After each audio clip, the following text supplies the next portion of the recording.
so proudly we hailed at the twilight's last gleaming, whose broad stripes and bright stars through the perilous fight over the ramparts we watched were so gallantly streaming, and the rockets' red glare, the bombs bursting in air, gave proof through the night that our flag was still there. Oh, sing us that star-spangled banner yet wave o'er the land of the free and the home of the brave. How's everyone doing this lovely Tuesday afternoon, night, whatever time zone you are in? We are in the right time zone, people. This show is sponsored by you, because it's all about you in this show. And the rockets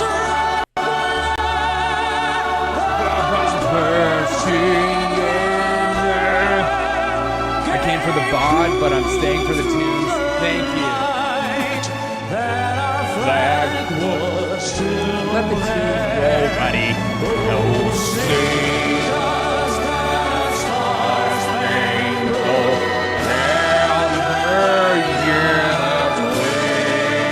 Don't be afraid to sing. Seems nice and enthusiastic for a wonderful song. Yes. You can sing it if you want to.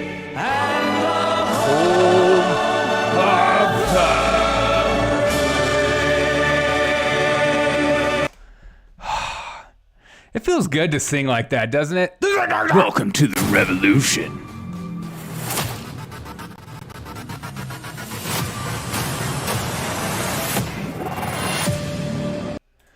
What's up, everyone? Welcome to the Derek O'Shea Show. How's everyone doing on this lovely Tuesday day? I think it's a great day to be alive. Let's get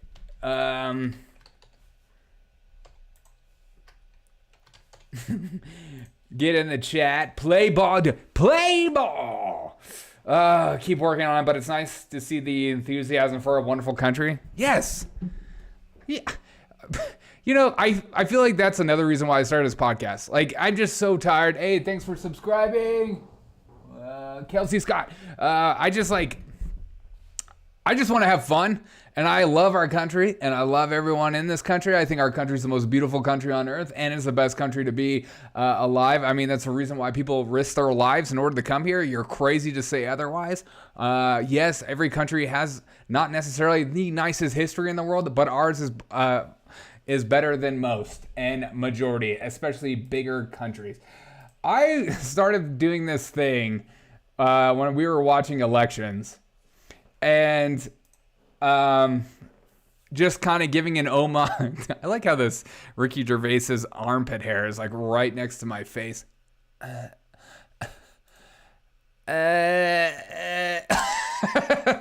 Gross. All right, I started doing this at the beginning of my show during the election season, the election talking for debates of like highlighting states and their national anthem, and I'm like, I don't know states and their national anthem. I think it'd be a fun thing to do. So we're gonna do Alabama tonight, even with turning into a communist country. Still gotta love it. Yeah, but hopefully with checks and balances, we'll be okay. You never know, though. I'm trying to stay white-pilled, There's too many podcasts out there that are just like, especially on YouTube, it's like, the world is going to end. Dear God, nothing will ever change. Make sure you have your emergency food supply and get out of the city because you can't make a difference in people's lives and you need to just worry about your life. So here's Alabama. I want to know everyone's thoughts on this song, and then we'll do a poll of This is Alabama's state song. Could be totally crap. Could be amazing. But here it is. Feel free to sing if you know it, or tell me if it's good or not.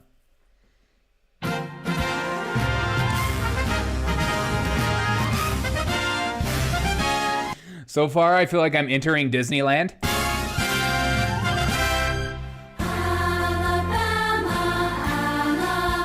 Oh my God.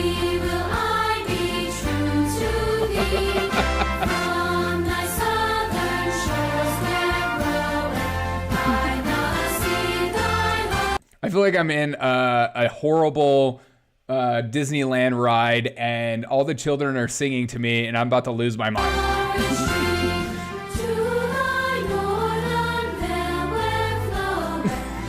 What is this?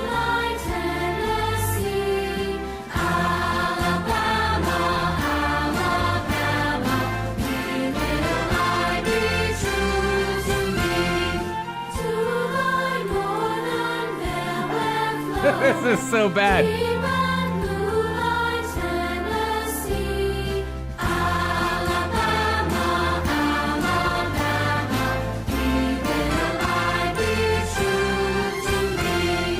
Suck on this, Biden.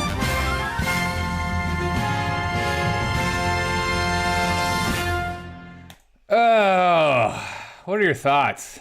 I'm gonna say probably a no. You know, that's a no for me.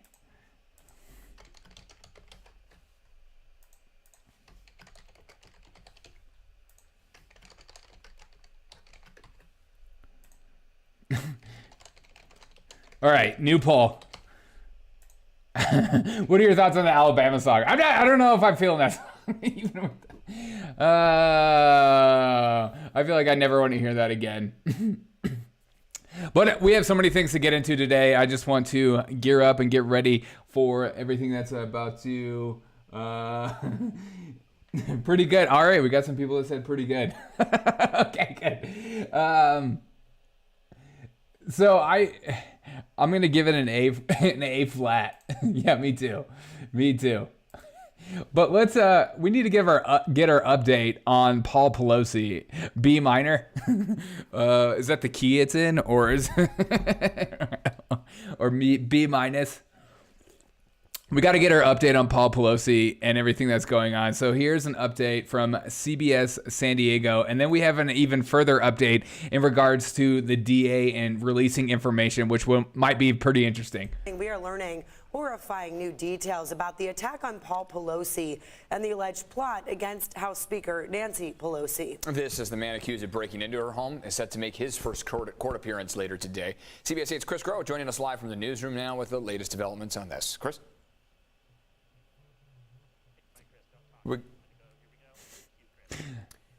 And David DePape even faces multiple charges. Even their audio doesn't work. Murder. He's expected to be arraigned later today, although we're waiting to see if that actually happens because he was hospitalized after his arrest. Now, DePape, who you see right there, is facing both federal and state charges, but this arraignment would be at the state level. Now, according to police, he planned to hold the House Speaker Nancy Pelosi hostage. He reportedly shouted, "Where's Nancy?" when he entered the home Friday morning. They are really focusing on that whole "Where's Nancy" thing. It's like, oh my God, it's January 6th, 2.0. DePape also told police his plan was to, quote, hold Nancy hostage and talk to her. If she told the truth, he would let her go. And if she lied, he was going to, quote, break her kneecaps. Then she would have been wheeled into Congress, showing other members there were consequences to actions. Now, DePape also explained generally that he wanted to use Nancy Pelosi to lure another unnamed individual into the home. Here's San Francisco DA Brooke Jenkins with more on what they've learned about the accused. This House and the Speaker herself were specifically targets of the... This is the DA that I have another clip right after this that we'll watch. It's pretty interesting what she says in regards to the security tapes. The defendant made his way upstairs, locating Mr. Pelosi in his bed sleeping. He woke him up, confronting him about the whereabouts of Speaker Pelosi. Now, Paul Pelosi is reportedly making steady progress, but per prosecutors, the plan is to hold DePape. Wait, is that for real, Mansa? Wes? The cameraman? Is that real? Please tell me that's real. Without bail. Again, his arraignment is scheduled for. Where's that information from? Eric and Netta. I haven't seen that yet. Okay, so we have that, and then he's been on the job for 10 minutes. Interesting. And then we have, of course, my camera is all messed up on this one. Okay. All right. And then we have her being asked about regards to the security cameras, because I think this could be interesting. There are rumors going around. Okay. I don't put too much stake in a lot of rumors, especially if it's too on the nose. You know what I mean? But that would be really interesting. that would really change things up a bit, as they say. But here's her being asked about in regards to, are you going to release the security footage? Because I think that would be a pretty interesting piece of the argument of how he got in and how did it even begin. And if it's like when he called 911, if it was really his friend, or if it was he was saying he was his friend because he was freaking out and he didn't know what to say in the middle of a 911 call as someone broke in his house. I have no idea. Again, we are just like guessing, and especially I think our biases are starting to pop up more than ever before, as people are just like, oh, he's on the right, he's on the left, he's on the right, he's on the left. I think like the one thing that I do want to focus on when it comes to this is that I feel like no one's giving enough attention to is that this man is clearly somebody who should be institutionalized, or somebody that needs a lot of mental help in the mental health department. This man needs more than just going to jail. He needs a lot of mental help. And California, their system has completely failed, where the people with mental health will, again, they'll diagnose themselves, then they'll, like, in order to find kind of relief in their mental health and their mental health issues, they will just use drugs to bring down some of their symptoms, and then they're hooked on drugs, they're on the street, and they need mental health. And then our answer for them is, do you want to go to the jail, or do you want to just keep being released on bail? And that's kind of like this horrible cycle that we see constantly, where we need to have a serious conversation in this country about reestablishing some of these instant mental health institutions, that it's not just one flew over the cuckoo's nest, but doing it in the right way, because we can't just have these people living on the streets who clearly are, a lot of them are bipolar, a lot of them deal with schizophrenia, a lot of them have addiction plus schizophrenia. So it's like all these things combined, and no one wants to have the conversation because it's a dirty conversation, because it deals with humans and it doesn't deal with systems. You will see it go away soon. They will pay him off, says Corey West. He's definitely going to jail faster, and he's going to stay there more than if it happened to you and me. That's for sure. The DA has been on the job since 2019. I thought Bolden was fired from the job earlier this year. Wasn't the DA there? Okay, so here she is being asked about the security cameras, which I find pretty freaking interesting. John says, what do you expect from Sam Cramfisto? I was like trying to read that.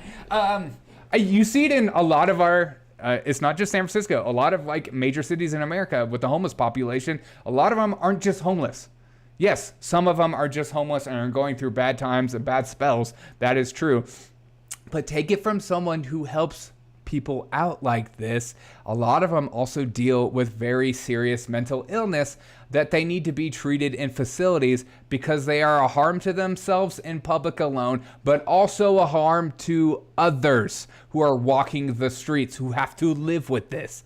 That's the biggest problem. Yes, bringing them into an institution, they could still harm themselves. But now, while they're wide open and have all this freedom to do all these things that they shouldn't probably be doing, they should have, a train is most free on its tracks. They need to have tracks.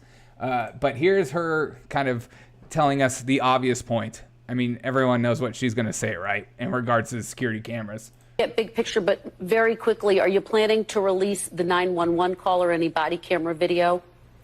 Not at this time. We're going to find out today the speed at which this case will proceed, once he's arraigned. And so we'll make decisions about what evidence gets played in court during any hearing or during the trial. That'll be so interesting. I don't see that footage ever being released to the public, and I think that should tell you everything. Crow asks, what's up, Crow? What's your opinion on states like Colorado that are legalizing drugs like mushrooms for medical purposes? Cool. I don't have any problem with I think our war on drugs has been a complete failure, and I think I just think that we need to rethink a lot of this stuff. But handing out drugs so people can self-medicate themselves is also not the answer via some of these clinics. As long as these clinics, if people were like, hey, if you want to do drugs, we're going to help you get off of them, but you also have to stay here and be a part of our services. You can't just take drugs and leave. Addicts need to have boundaries. You can't just allow addicts to do whatever. They're not going to do whatever. They'll reach their bottom at some point. The guy was already there. He was trying to break out. Did you see how the glass... I've seen so many weird things, Sharon, that I just don't... It's kind of like, Black Lives Matter stuff, or like hands up, don't shoot. I'm very slow to give a concrete answer of like, this definitively happened and this for sure happened. I don't want to... There are too many shows out there who will just say what you want to hear to tickle your ears, to be like, yeah, this guy was this. And you're like, yeah, he was that, right? I'm not... But we're all just guessing. Because we're, at this point, I have no idea what to believe. But I hope some of these security footage comes out, which I doubt will even happen. Chelsea Bono was a DN and got recalled from San Fran. Oh, right. I remember that. It's Papa Records. You can do requests for them unless... Well, yeah. Maybe they say there's a malfunction with the security cameras, too. You never know. But, okay. And then Biden today... Because, our country is crazy right now. But Biden today... We have John Fetterman, and now we have Biden saying the craziest things ever. Today he goes out and starts talking about how his son died again. And he talked about how his son died in 2 different ways in the same speech. Okay?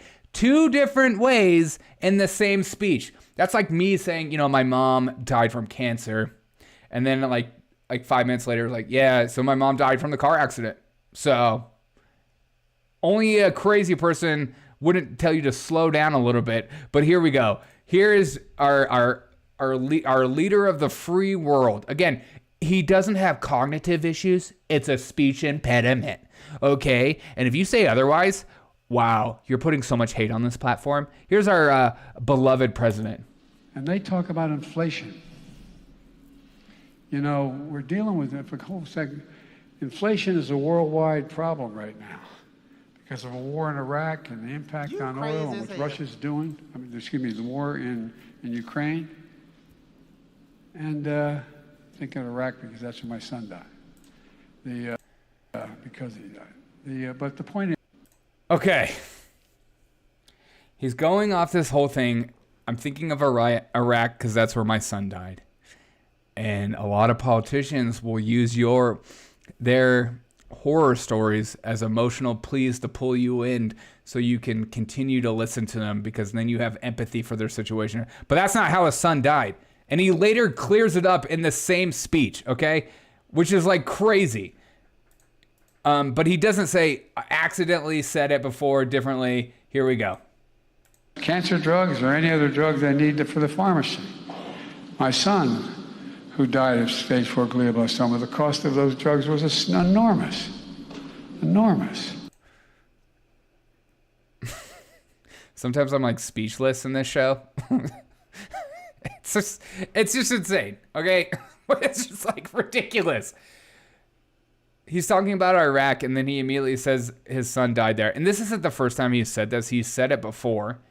And then he goes on and he starts talking about how expensive cancer drugs are, and then starts talking about that's how his son died. He's literally using your emotions on issues that he's trying to put forth. It's just... He doesn't have a speech impediment. When are we going to all agree on this together as a society? until we can all agree that this guy has massive cognitive decline due to his age and due to also having brain surgery and all that kind of stuff, then I can't have a serious conversation with people these days. I don't know about you. They're going to push him out due to health issues. Probably. I could kind of see that. It's almost like maybe they want the Republicans to win, and so therefore they can push Republicans to impeach him. You know what I mean? And let me just make sure y'all's chats are all not being censored. Okay. But I just don't... do you guys think... Okay, new poll.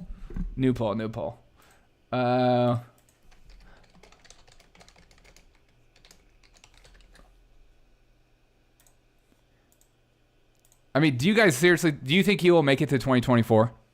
Brain tumor. His son was a DA for Delaware. Yeah. Seriously, how did we get here at this point in America? How do we stop? The only way we stop is to voting these people out. I mean, if John Fetterman wins in Pennsylvania, it's only going to continue. We will only continue to vote people in who don't deserve to be there, who aren't qualified, who can't hold office, can't hold a conversation. We will just continue to do this. FanDuel is getting Epsteined. Shut up. What? Are you serious? FanDuel has that? No way. No way, John. Are you serious? Please say that's true. I almost don't believe that, but I want to believe that. In the same speech, and again, you know, our corporate media will not call that out. And then also in the same speech today as well, Joe Biden has decided that he is bringing peace and unity again, and now he's using God. I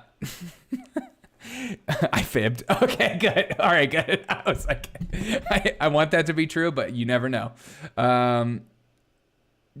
Joe Biden is using peace and unity and prayer to bring enlightenment to the Republicans, as he says. This is like, watch the clip first. There's nothing beyond our capacity if we set our mind together and work together. So God bless you all, God protect our troops, and God give some of our Republican friends some enlightenment. Thank you. What a prick. God. That's like me at the dinner table. It's just like, and God, I just prayed that you help my mom stop being a piece of crap. Like, what the frick? What a jerk, man. He's bringing back peace and unity. God, this guy's the worst. He's such a prick. I love that people pretend like he's like actually a good person. Who is his God? Just saying, his God is, you know, what if God was one of us?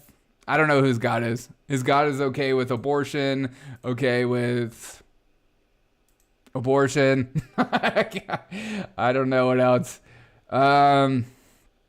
Okay, and then he goes on to talk about the deficit again. And it's like, are we seriously still having this stupid conversation about the stupid deficit? Yes, we're not spending as much money as we spent at the peak of the pandemic, where we forced people to shut down and not have a job. And then we just created money out of thin air. Yes, we're spending a little bit less than that, but that's such a high margin that is ridiculous. And his God mulch. Robert Byrd.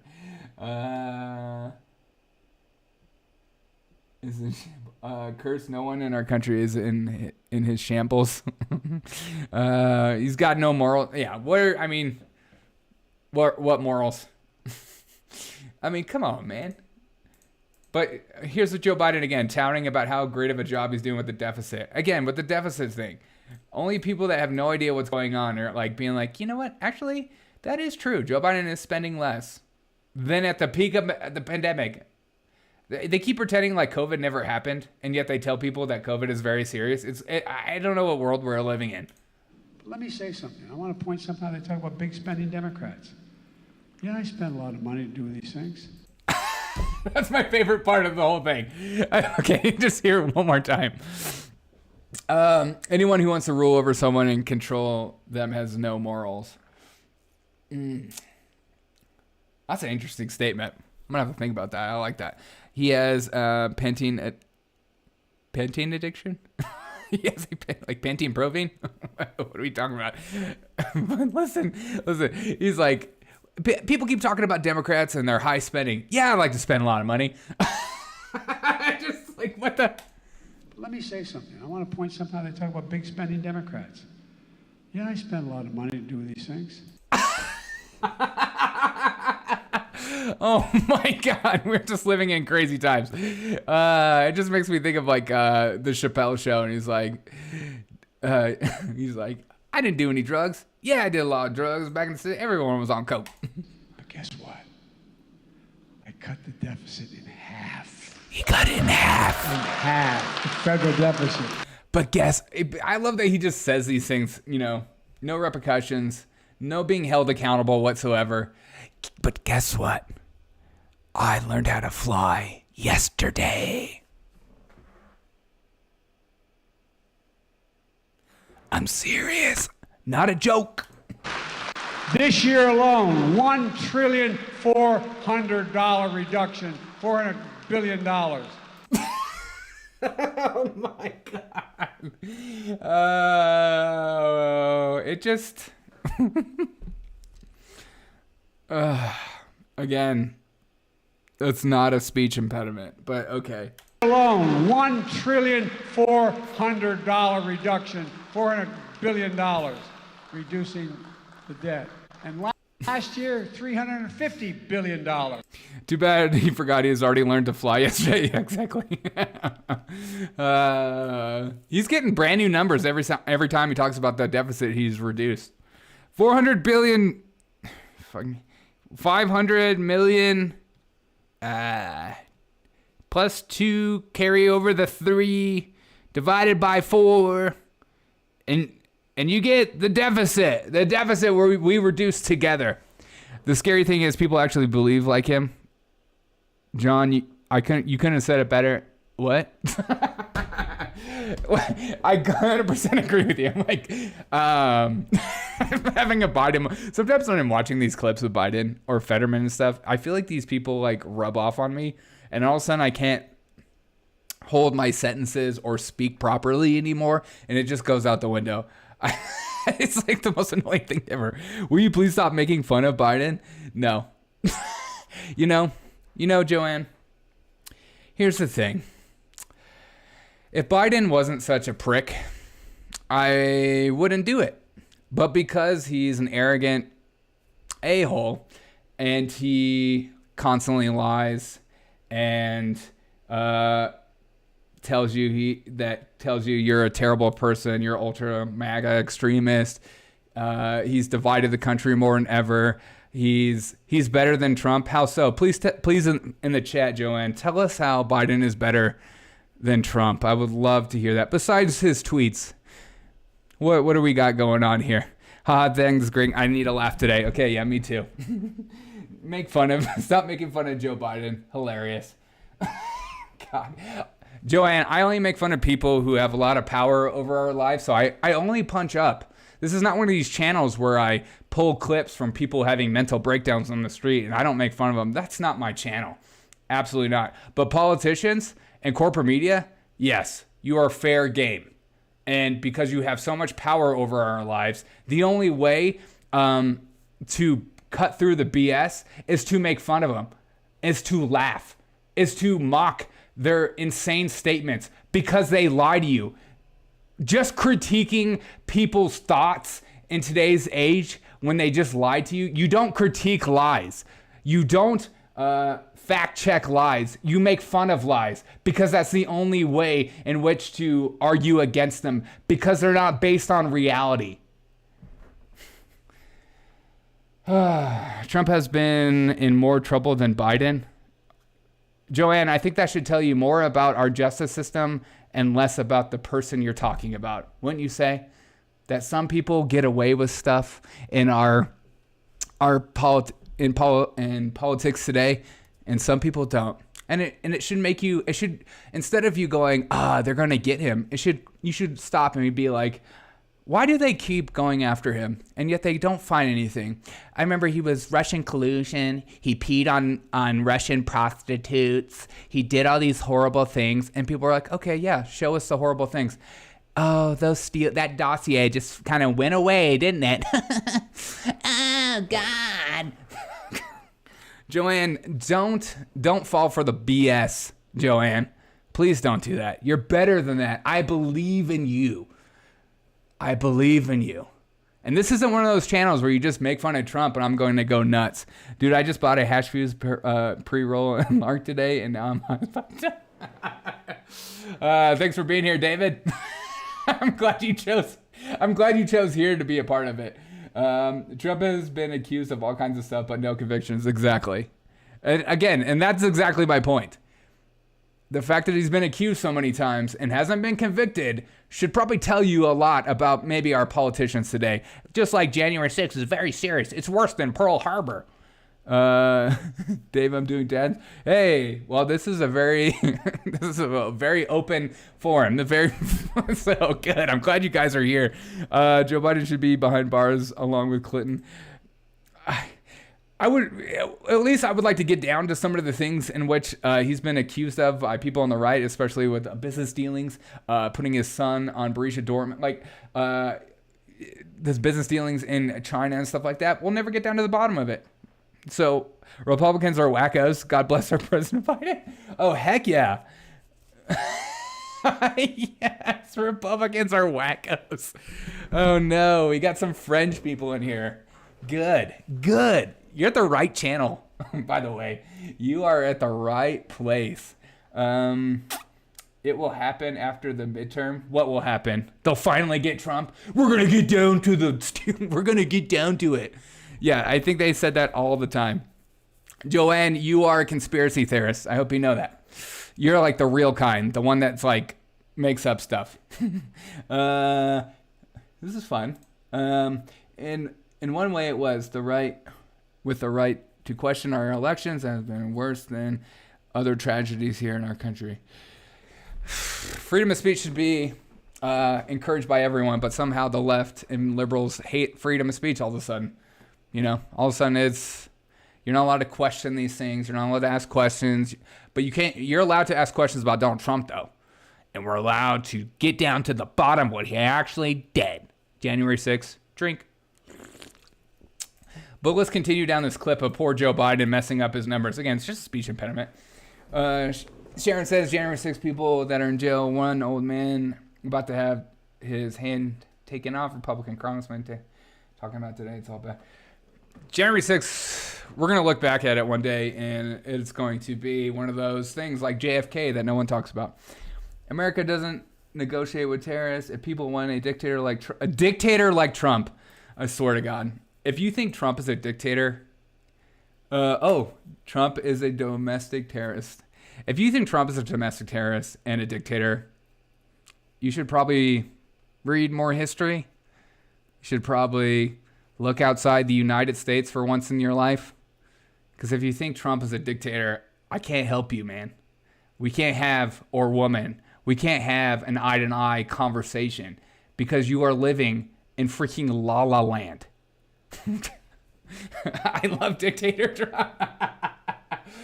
It's just a joke, man. Like, it's so funny. I hope you're just joking. I hope you're not serious. Republicans are wackos. If you're serious, I feel bad for you, but I hope you're just a troll because then I think you're hilarious. I've read a ton of history. You are delusional. Well, I'm happy you're here. Yes. Nothing says I totally murdered you in a debate like making fun of me and saying I'm just a stupid person. Congrats. You won. Reduction, $400 billion, reducing the debt. And last year, $350 billion, reducing debt. Give me a break. I'm so sick and I shouldn't get going. Come on, man. Come on, man.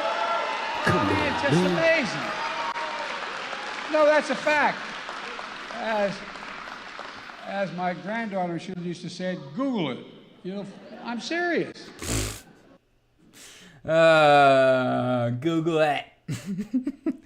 Oh, man. All right. And then Joe Biden goes on to say, we're the United States of America. No, I'm not joking, man. You made fun of me. To start out. I was just returning the compliment. How did I make fun of you? By saying I can't have a conversation with you because you called Trump a dictator? Yeah, you're a part of the fringe. I've only eaten one baby in my lifetime, and it was registered independent at the time. Tastes like chicken. Who knew? Is that what independent babies taste like, David? All right, here we go. Nope. All right, here we go with Joe Biden. Situated in any nation in the world. We really are. We have to just remember who we are. We're the United States of America. No, I'm not joking. And there's nothing. He's not joking. We are the United States of America. Right, Republicans are wackos? It's not a joke. Not a joke. And again, I think this is my favorite new line from Joe Biden, which is like the biggest joke ever. Here we have Joe Biden saying again that he defeated Big Pharma. Again, but make sure to take your 15th booster today. It's actually outrageous. But this year, we finally beat Pharma. That's right. Even though Big Pharma has had record profits the last few years, you're right. We have destroyed and murdered Pharma. They'll never recover. What a joke. Silent Green is made out of people, man. What? What is Silent Green? Wow, those are some real lousy loopy-loos on today. Yeah. High hat, low hat. Well, you make fun of Biden and everything changes. This might make some people excited though.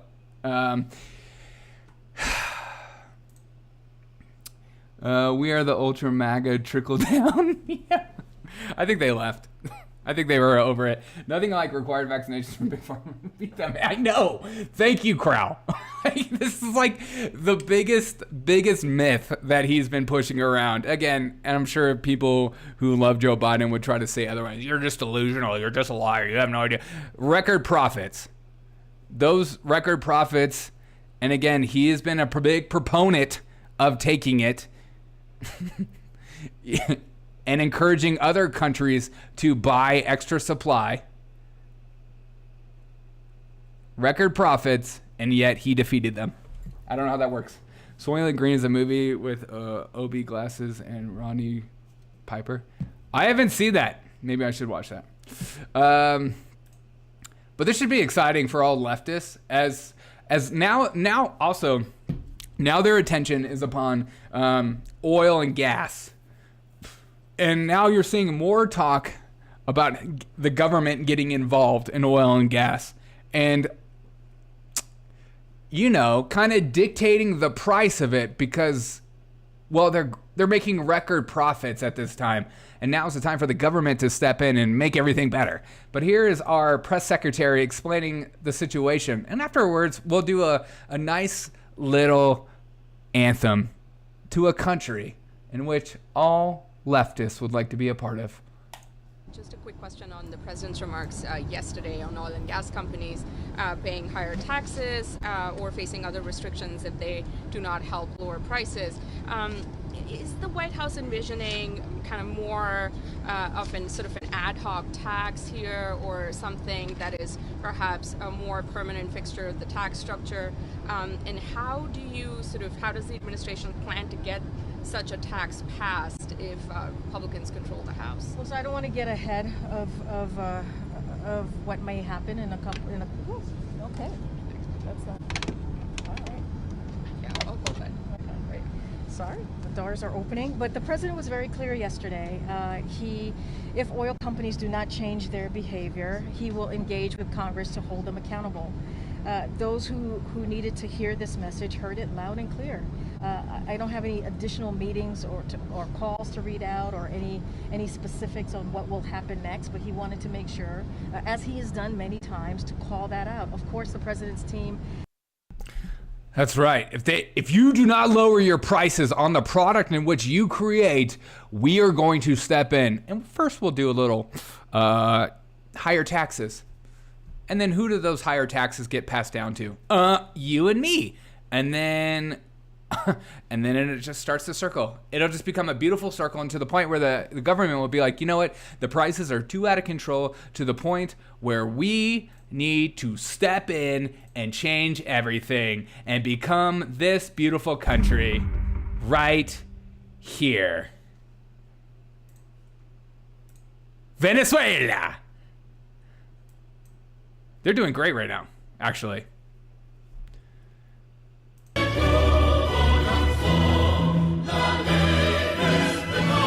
I'm excited about our new anthem. Are you?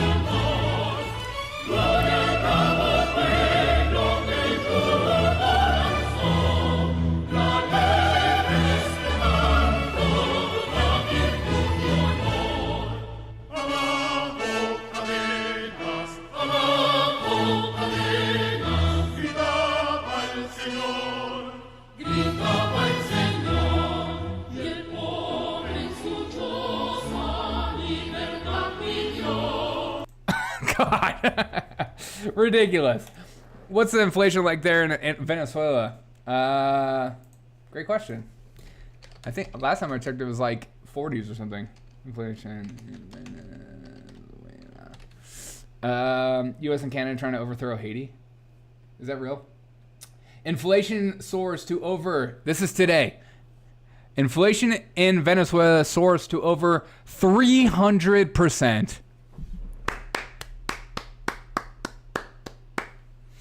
We need more government involvement in everything that we do. Because, you know, it's these freaking oil companies that are the problem. I don't know. Did I lose all the leftists that were popping in on the chat? Sad. 300%. No comprende. Give me some of that socialized government. I know, it works. It works. Socialized government works. Nothing cripples and creates a two-party class system like socialism.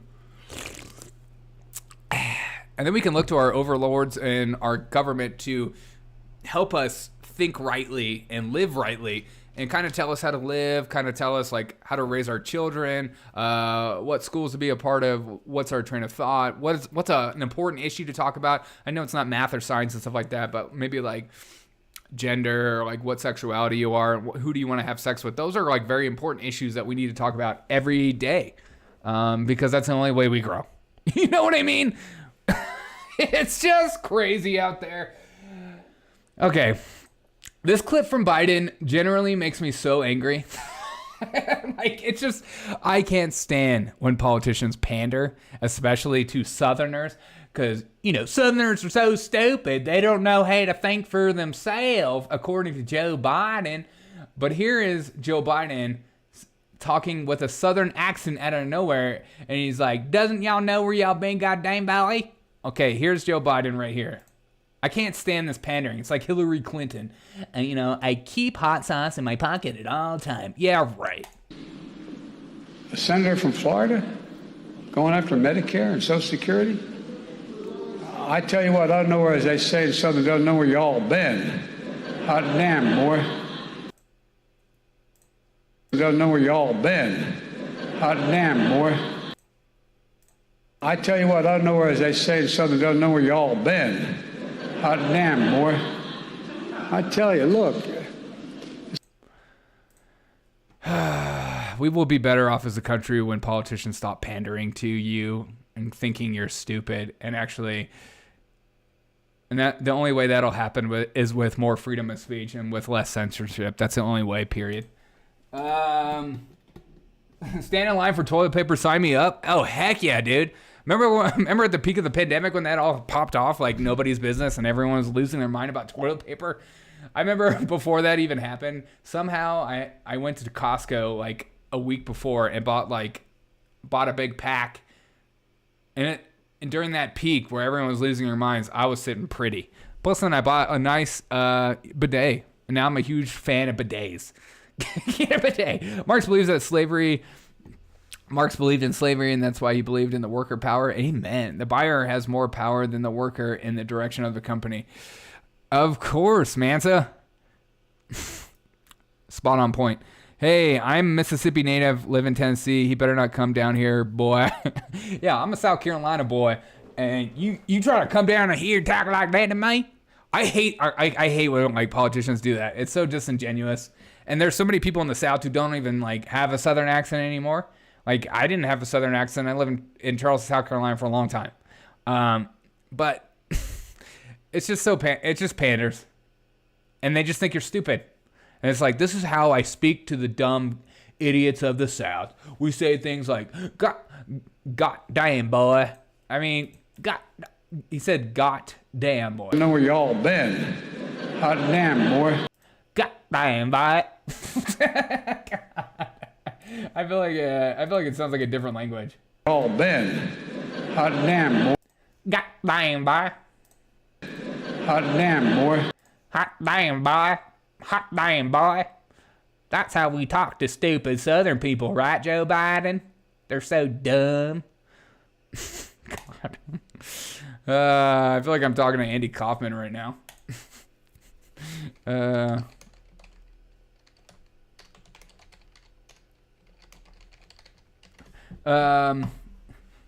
Where in Mississippi are you? Oh, you live in Tennessee. That's awesome. Do you like Tennessee, Sharon? I always wonder about that.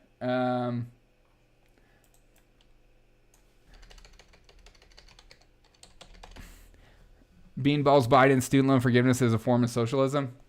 You know it, dude. Well, because the state has to take control of our education. The state is the only one that gives us power. You know what, Mr. Lawler? I've heard all these things you've been saying about me on television. You want to wrestle me? You want to wrestle me, Memphis style? All right, fine. I'm not afraid of you, Mr. Lawler, because let me tell you something. True, I only wrestle women, but I've wrestled women that are a lot bigger and stronger than you. Matter of fact, they're probably smarter than you because you don't have any brains. You're from Memphis, Tennessee. All you do is plow the fields and farm and the farmer. Is that how you talk to Memphis, Tennessee, Mr. Lawler? Duh. See, Mr. Lawler, you don't have any brains. I'm from Hollywood. I have the brains. That's how I win my matches. God, that's all I can think about is when I see Joe Biden talking about Southerners. I'm from Memphis, Tennessee. I told my kid that if Warnock and Fetterman wins, he has my blessing to start using that. Wait, how old is your kid, David? I'm from Memphis, Tennessee. I freaking love Andy Kaufman. He's my idol. He's like easily one of my top 10 biggest idols. That's a quality video. I know. I know. I miss Andy Kaufman so much. That's all I can think about. What up, Brendan? How we doing today? Okay. And then we have. I mean, I just feel like this whole day is gaslighting. Whoa, that's a crazy name. What is that? Serrated grin? Like Joker? What's up? I've never seen you in chat. How's it going? I hope you're doing well. Remember Andy Kaufman's show? He had that tall desk. Yes. Andy Kaufman is top 10, one of my favorite comedians of all time because he's a comedian's comedian. And those people that like don't get comedy don't know if they should be laughing at him or awkward. And those are my favorite kind of comedians where they're just like, I don't know what's going on. Is this a joke or not? Like, those are my people. Serrated grin. All right, I nailed it. Hanging in there. How are you, son? Hey, you call me son, dude? I'm older than you, bruh. I think. I'm doing good, man. It's Tuesday. I'm feeling good. It's nice. So we've already been being gaslit for the last 50 minutes on this show. We've had a few trolls, which I love trolls. I want more. Norm Macdonald was that. Yes. Norm Macdonald was a comedian's comedian. He is also one of my favorites of all time. His thing on OJ on SNL was one of my favorite things. Also him going on The View saying like, hey, he killed the guy. I was set up to see Norm Macdonald before he died. That junk still makes me so angry. And it depresses me so much just thinking about it. Haha, I was talking slang. Did I miss that? Oh, son, hanging in there. How you doing, son? I'm from Memphis, Tennessee. As we continue down the line, speaking of, who was talking about John Fetterman? I think it was David. David Warnock, Fetterman. All right, here's Fetterman being asked. This is for David. Fetterman being asked on inflation. Now, I want you to just think about Fetterman's response when it comes to inflation. Is it going to be eloquent? Is it going to blow your mind? Is it going to make you want to vote for him? These are all questions that are important. Here we go. Go, Fetterman, go. Well, let's talk about inflation because that's a big concern for voters. What do you think the biggest cause of inflation is? And should the Biden administration be doing more? No, I just do. I think that simply is also, we have this talk about the trillions in massive tax cuts to the corporate tax structure as well. True. Trillions of dollars that have added to the deficit. And now they still want to support those as well. True. I think in terms of being very serious about addressing inflation is making sure that those rates are brought back into a line with what they should have been, where they're able to fight the deficit. Well, let's talk about inflation.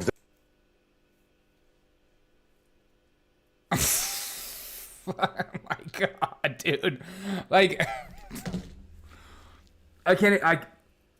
I've watched that clip like 2 or 3 times today, and I'm trying to focus as hard as I can to figure out what he's saying. And I think I got like a glimpse, but like this is our politics today. If you can't make fun of this kind of stuff, I know that we had a lot of people on this chat early on, and it was like, stop making fun of Biden. But like, if you can't mock how insane and crazy our politics are today, I don't know what to tell you, how to have a conversation with you, how to like discuss things with you. It's so insane. If you're not laughing, you're crying, because this person, again, shouldn't be in a position of leadership, especially a leadership that can dictate how you and I live and our national security. That shouldn't be happening. This should be, I don't know, an obvious point. This shouldn't be seen as hurtful or mean-spirited or disgusting. And, at least he's not as bad as Dr. Oz, who's from New Jersey after all. Dear God, this man's from New Jersey. This needs to stop. These kind of politicians, like the Pelosi's, the Mitch McConnell's, the Fettermans, the Bidens. Like, if you can't hold a conversation, or if you just constantly lie and gaslight people, you should be called out. It's rough hearing him talk, says Serrated. Yes, 100%. When we watched that debate here on this show, it took everything in me I was struggling not to laugh. I was struggling not to cry. I was struggling not to be mad. It was so many emotions because I was so uncomfortable the entire time. You can see the smoke coming out of his ears. I don't understand what he's talking about. No one does, man. No one does. When I was a kid, people with mental illness were sent to a place called Whitfield. Today, we glorify the crazy. Not only do we glorify the crazy, Sharon, but we put them on the street and allow them to fend for themselves. And then we just say, you know what?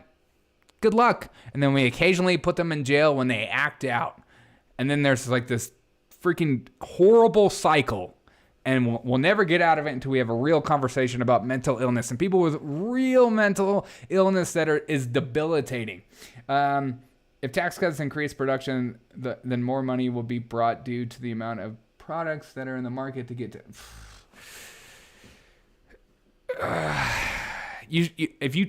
when you tax companies more, they pass it down to you and me.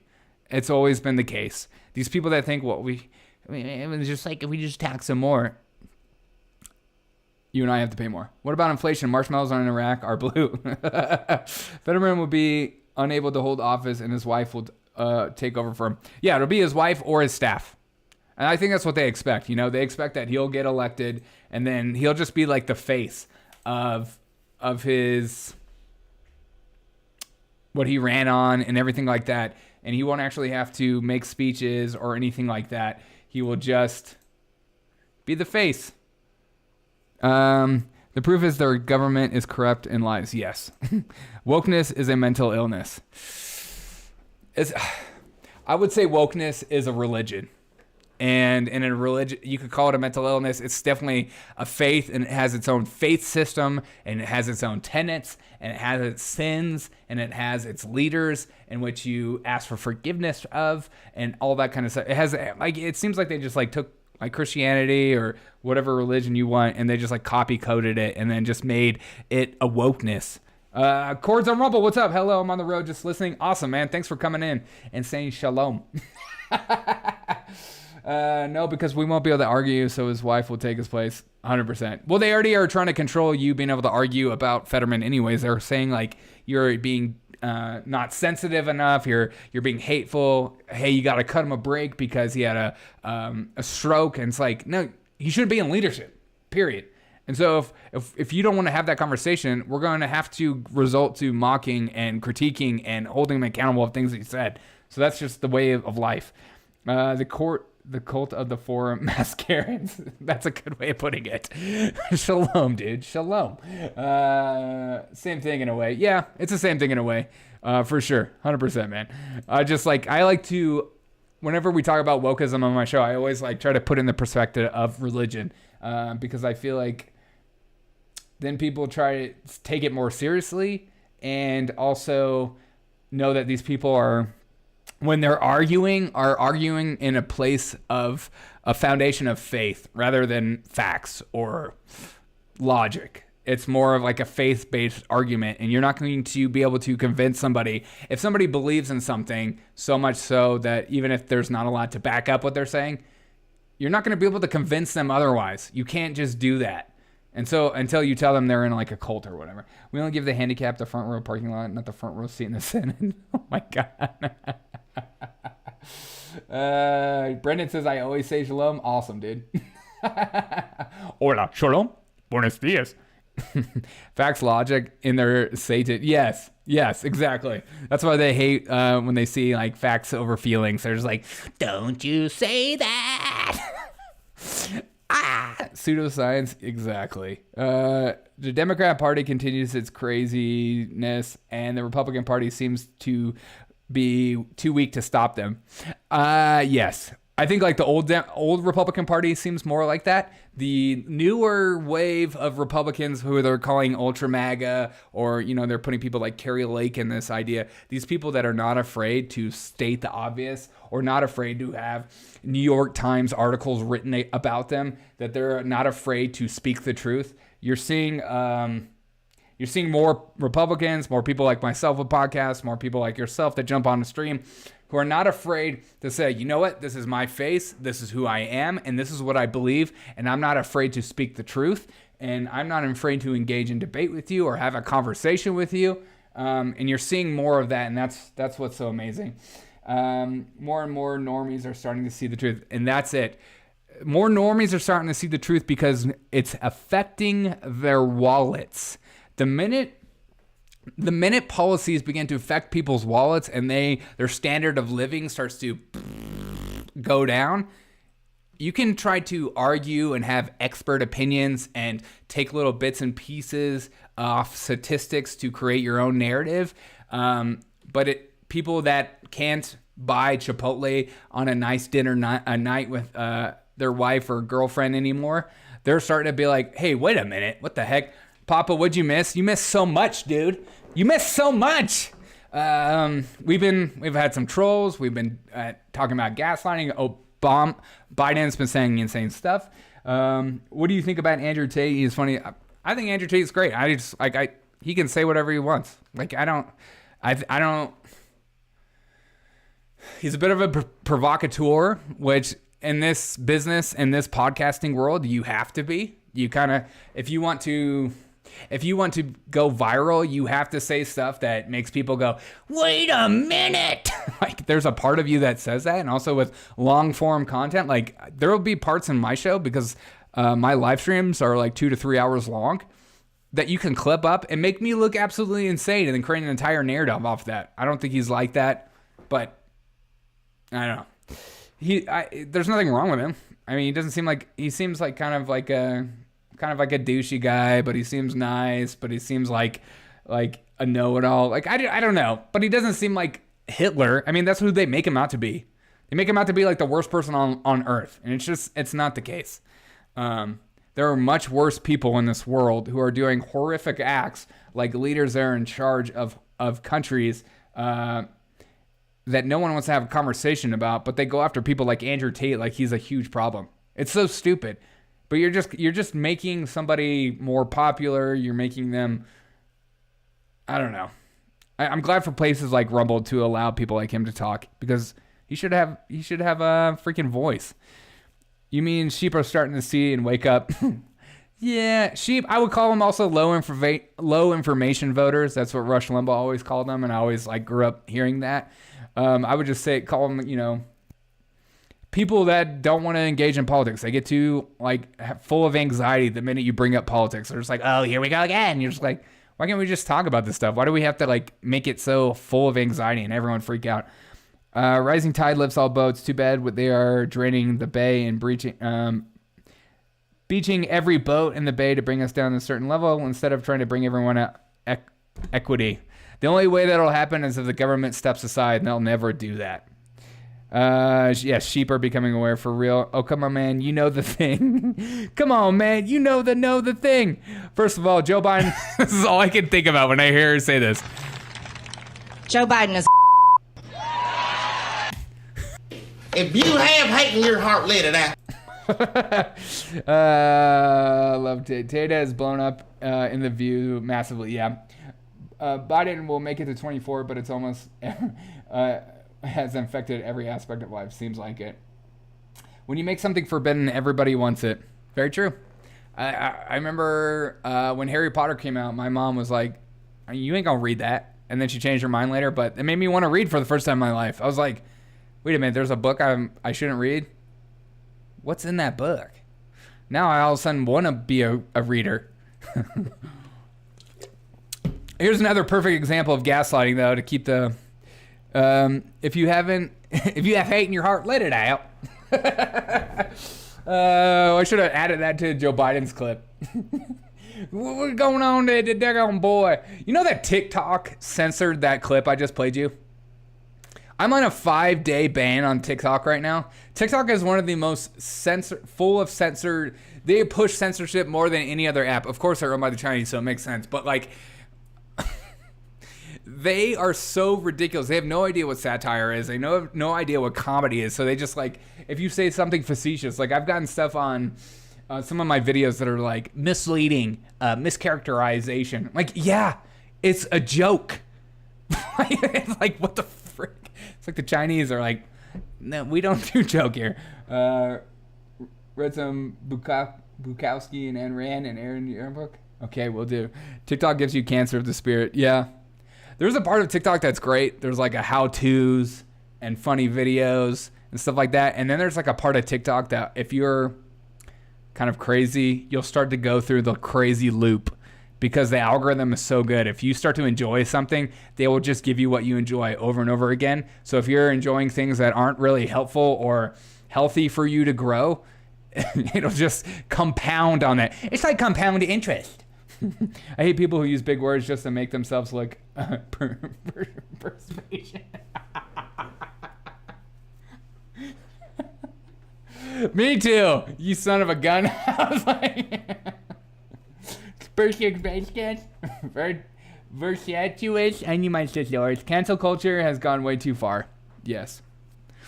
Cancel culture is stupid. It's so dumb. If people are racist, just let them be a racist so everyone knows they're a racist. How about that? That sounds... Or if they're insane, let them be insane and let everyone know that they're insane. Allow people to critique them.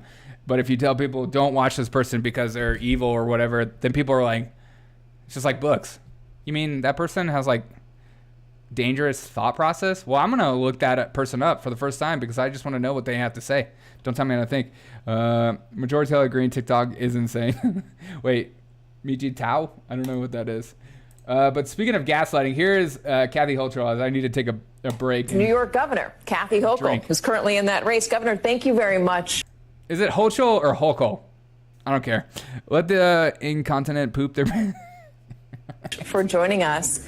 I do want to start with that question. Why is Lee Zeldin within single digits? Uh-oh. New York is having a huge problem right now. They're freaking out about Lee Zeldin slowly closing the gap as Ron DeSantis went there. I think Glenn Youngkin was there. I forget who else went up there. I think even Tulsi Gabbard has made a trip out there. But, like, Lee Zeldin is starting to close. If New York goes red... I don't know. I'm going to have to think of something insane. There are a few states, like if New York goes red, if Colorado goes red, we're going to have to like, I don't know. But again, if you're new here, we're going to do a live stream on election night. We're going to fortify the election all night long and we're going to have a good time. And I still got to think about like when Democrats win, what I'm going to eat or drink, and what Republicans win, what am I going to eat and drink. Obviously one will be sweet. The other one will be terrible. Well, the year that I've been a governor, we've had enormous challenges, but we've met every one of them. I'm really proud of what we've done to get illegal guns off our streets and invest record amount of money in housing and health care and education. So we have a real record to run on. But here's what Lee Zeldin is running on. It's pronounced hotel. Like, don't hotel my hotel. As are Republicans all across the country. He's working to keep people scared, whereas Hell must be cold if New York goes red. Well, you know, Rudy Giuliani was a real person at one point. And other Democrats are working to keep people safe. And I think this is like the biggest insane statement of the day. Keeping New Yorkers safe. I know a lot of people who move from New York for legitimately the opposite of what you just said, girlfriend. Okay. Whereas I and other Democrats are working to keep people safe. And as the polls get down... Nothing says safety like Democrat-run cities especially. They are the pinnacle of safety. At the end here, I can believe you'll start to see a separation between us even more so, and people realize that rhetoric is not going to get them safer, but the results and a real record that we're focused... Oh, what a statement. Rhetoric is not going to get them safer. Man, sometimes I wish I was in these corporate medias and I would just be like, do you listen to yourself talk? Do you know what you just said? Just there. Rhetoric is not going to get people safer because it seems like a lot of people in the Democratic Party, you like to use a lot of rhetoric to make people feel safe. Like the border is secure. Lightfoot says that Chicago doesn't have a murder problem. It's the damn guns coming from Gary, Indiana. We're just living it. Upstate New York has some of the most beautiful scenery and is known to vote red. Come on.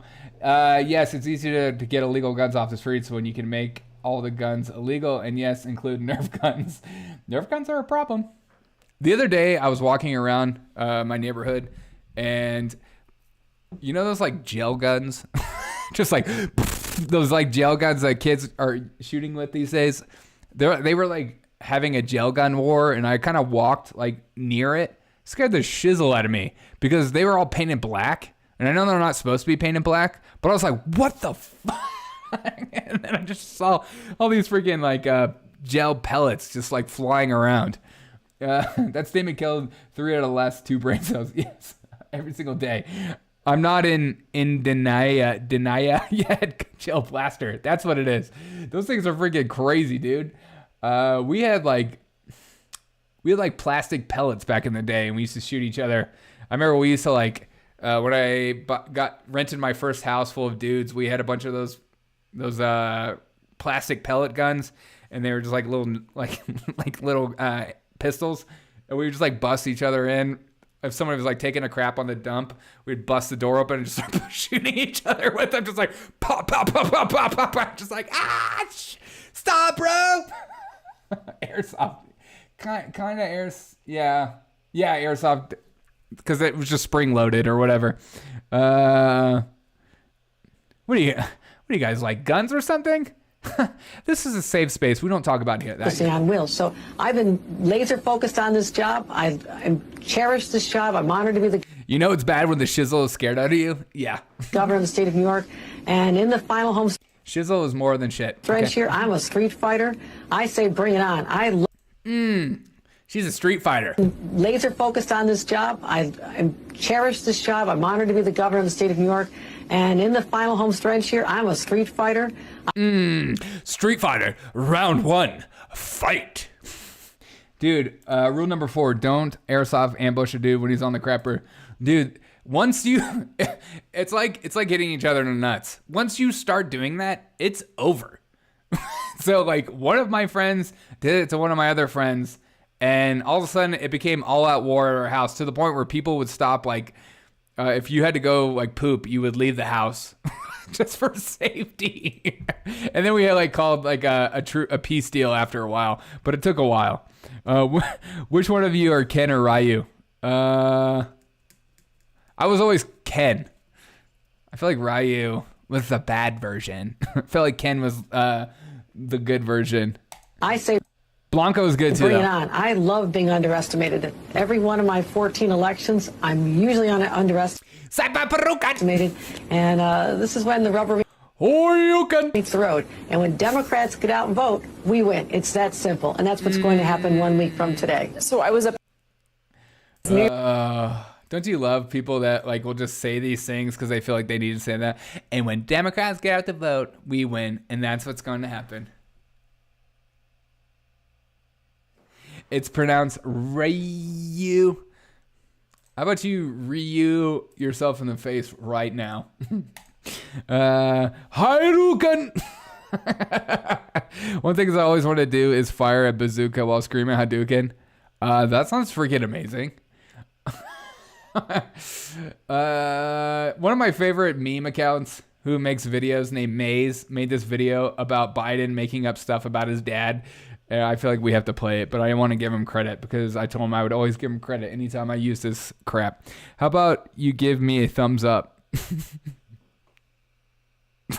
Give us your best Chuck Norris thumbs up. Hold on.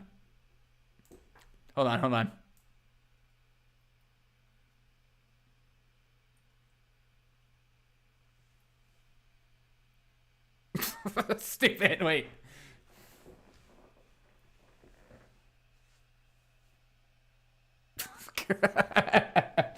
Most politicians are so out of touch with people in reality, 100%. Well, because most of them have never had a job. We got to, as a country, stop worrying about this thing called experience within the political sphere. We need less experience in the political sphere. We need more just common people, because politicians don't even know how to have a conversation like a normal human being. You know, they talk in narrative. They talk in like what their speech writers tell them to say. You could even hear, I've heard like even politicians I like will start to like repeat and say the same things over and over again. And I'm like, you're not even being real. Perfect? Yes. Okay, here's Joe Biden. I hope this, I'm sure this is funny. My dad used to have an expression. He said, Joey, don't compare me to the Almighty, compare me to the alternative. The alternative is when did your dad say that? I want to know when he gave you that advice. He gave me that advice a long look.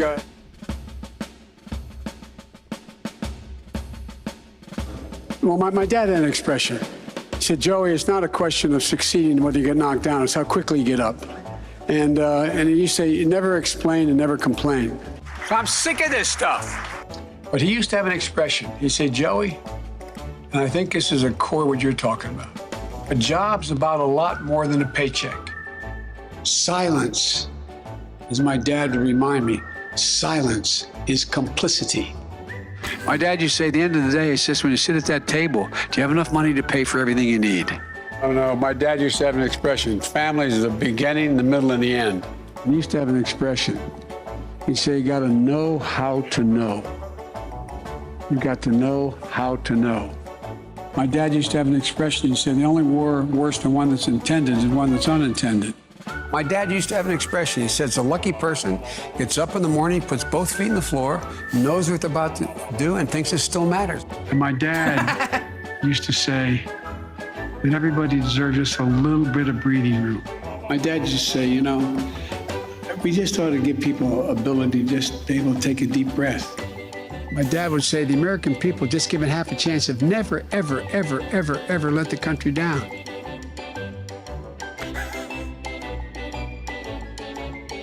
My dad used to say, the greatest sin of all is the abuse of power. You know, my dad had an expression. He used to say, you know you're a success as a parent when you turn and look at your child and realize they turned out better than you. No one likes to pay taxes, I know. But my dad used to say it's a small price to live in this country. He used to say, Joey, I don't expect the government to solve my problems, but I sure in hell expect them to understand them.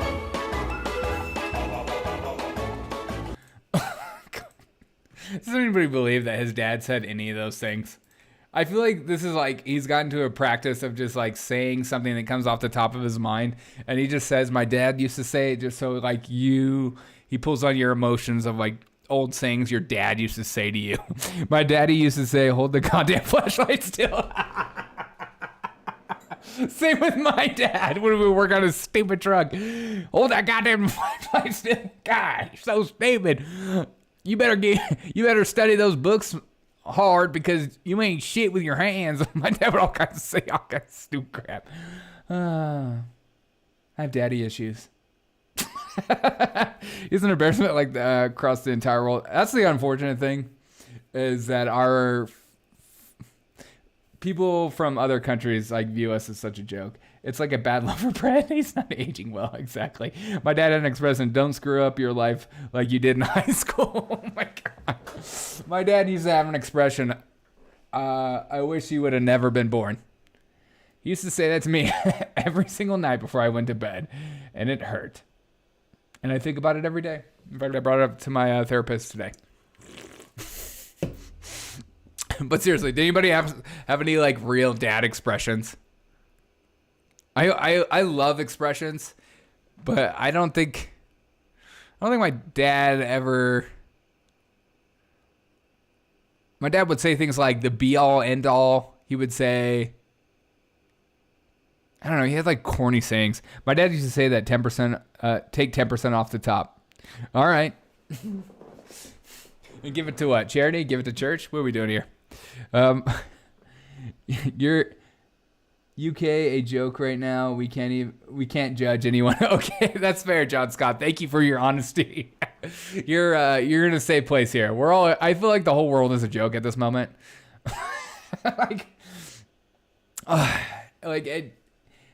If you ain't laughing, you're crying. And that's why we're trying to laugh our way through this insane time. But at least people like this. Okay, it's like we were talking earlier about the normies. But here's some normies waking up, which is important to see. And for voters is the economy. People's savings are being eroded by rising inflation rates and things, and we just need to get back to the basics in this country. The Democrats have gone way too far left for the majority of the country. And for voters. You know it's bad when this guy starts waking up. I feel like this guy works in an accounting job he hates in a cubicle, but he has a nice 401k, or at least he used to. My dad's expressions are being ghosted. My dad always used to say, life is like a fuel pump. It sucks and it blows. Your dad sounds like a really good guy.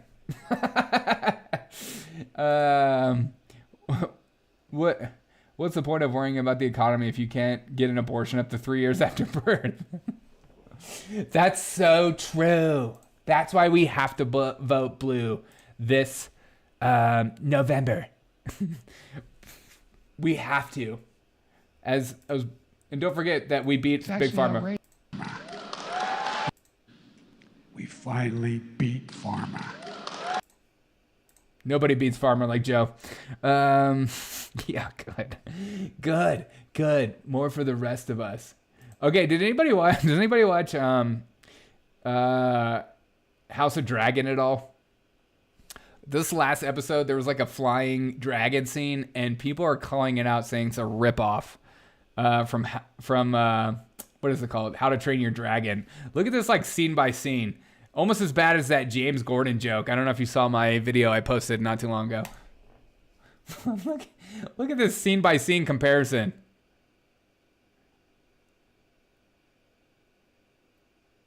I mean, it's pretty freaking close.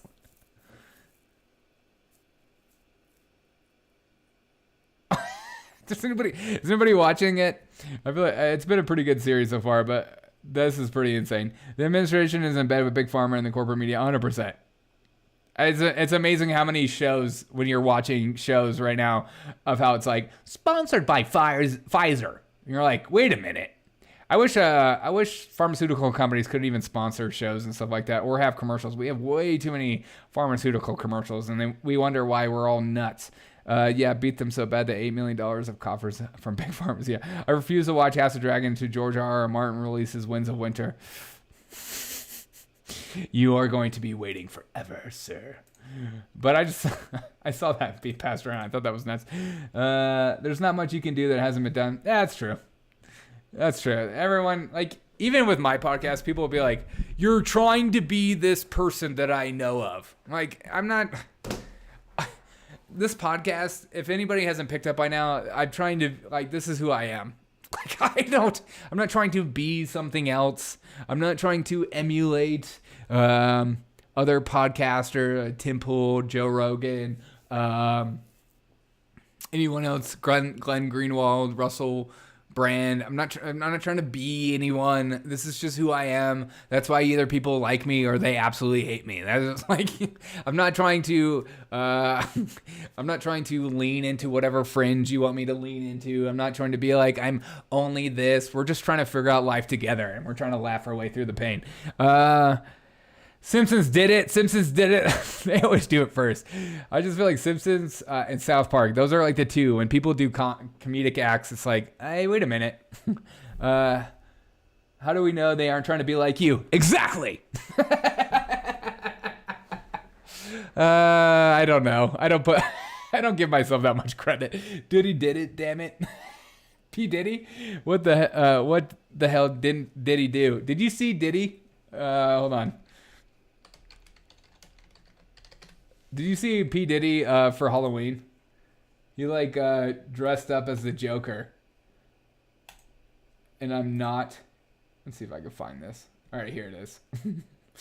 P. Diddy is a Joker, and I'm here for this. This is Puff Daddy.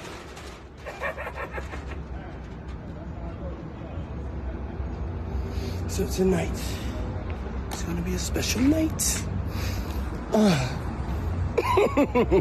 Everybody's so serious, but we're about to go to Club Love.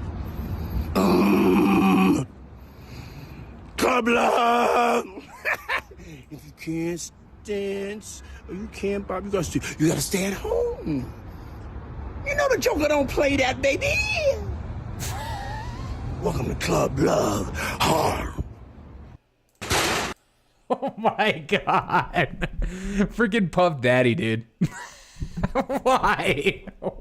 Why can't like our old celebrities we grew up with age gracefully, you know? What is going on? Diddy's in whiteface? I'm so triggered. I didn't even think of that. Thank you. Didn't Diddy wear a Yellow Lives Matter bathrobe? I don't know. I feel like you just made that up. I'll look that up.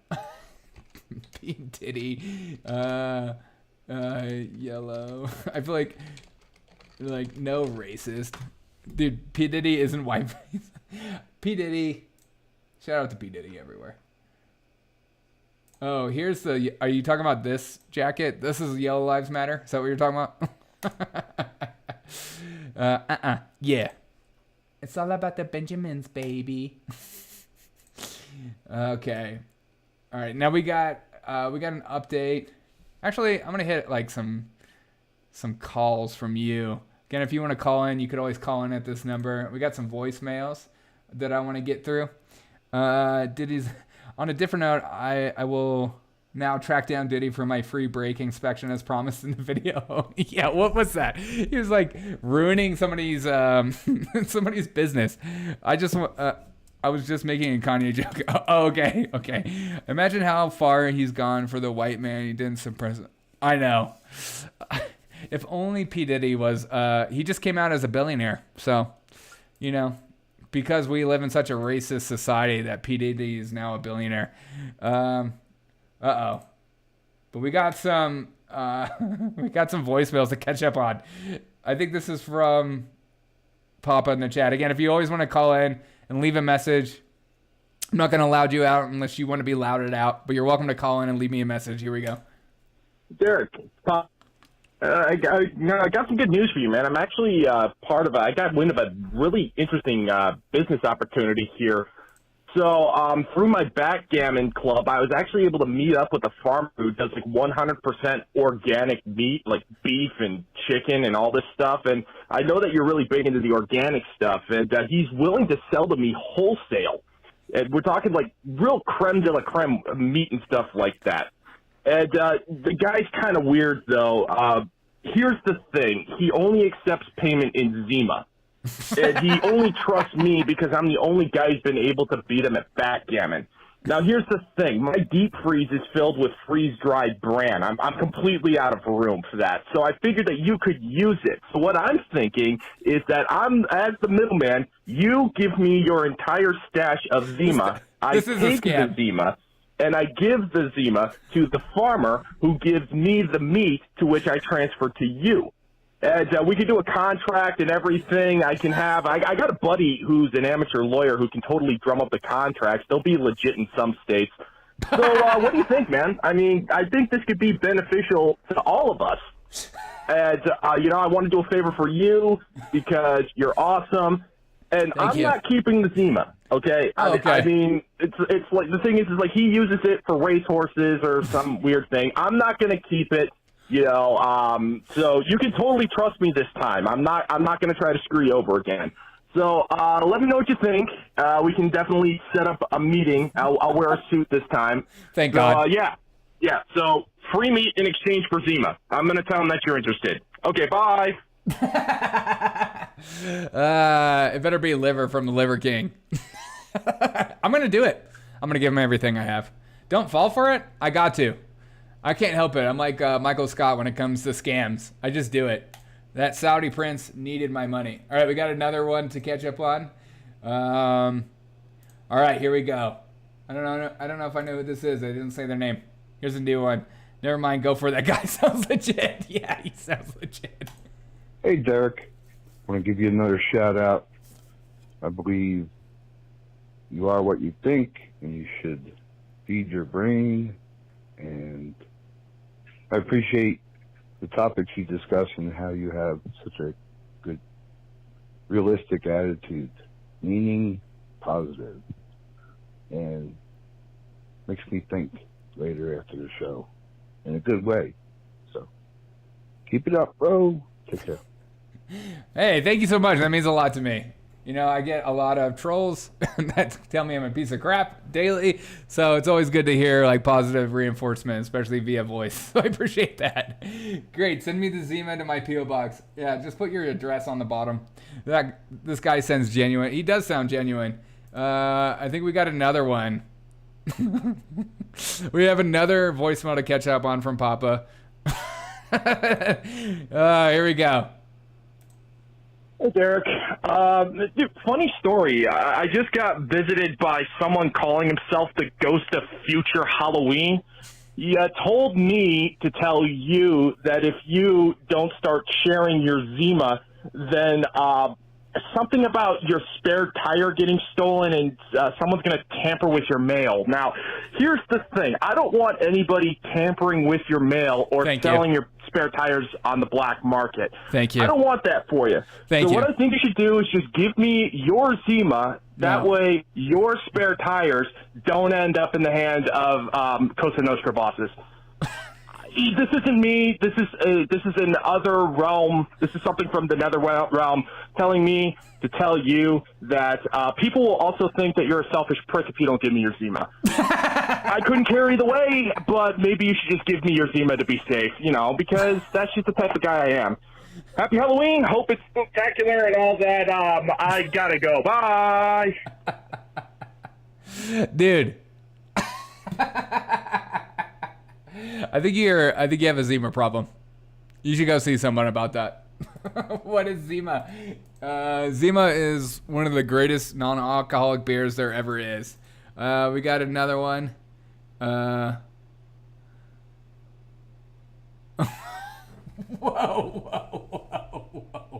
All right, this could be crap. This could be like PG 13-ish. I don't know what this is. All right, here we go. This person's name is Kyle. Okay. Hey, Derek, this is Crow. My dad. Crow. Freaking Google translation. I rely on Google Transcript to make sure it's not like an insane thing. But here we go. Thanks, Kyle Crow. Hey, Derek, this is Crow. My dad's sex talk to me was coming in, telling me to keep my britches on, and if they happen to come off, make sure I got a raincoat.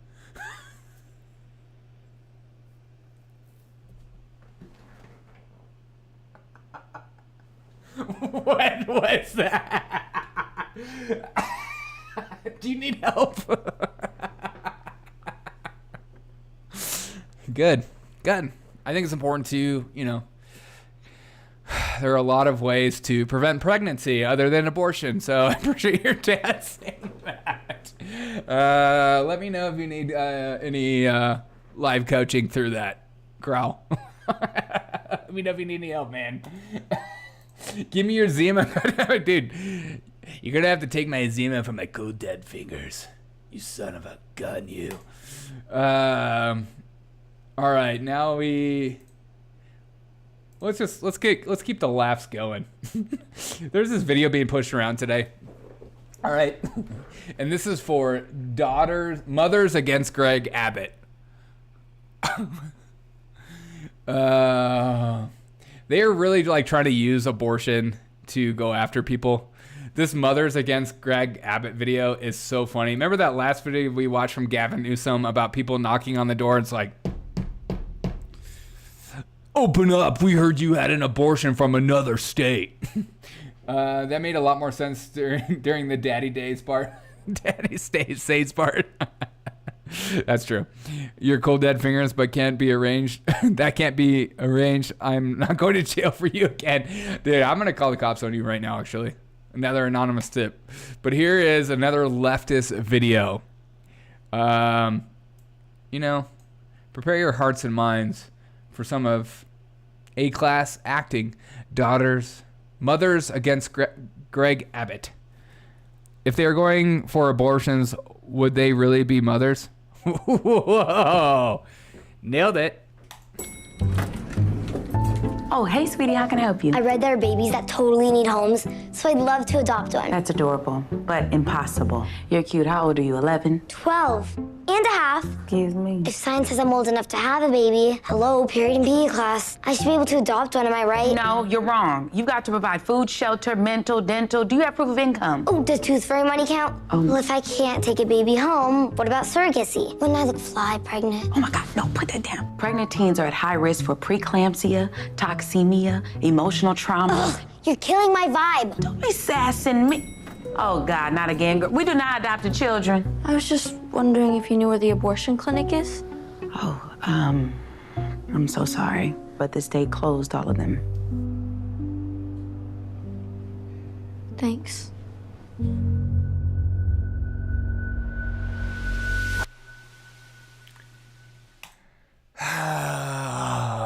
We wouldn't let a kid adopt a kid, so why would we ever force a kid to have a kid? I think this statement is incredible, considering they're also the same party that thinks that if you want to mutilate your body as a kid, that's totally okay and should be encouraged. In fact, to do otherwise will push for them for violence or something. They'll just, they use all kinds of emotional language. But this is an insane video. We don't allow kids to do a lot of things like get a tattoo or drink or drive a car or go to war or something like that. Of course, we don't want to encourage kids to have more kids.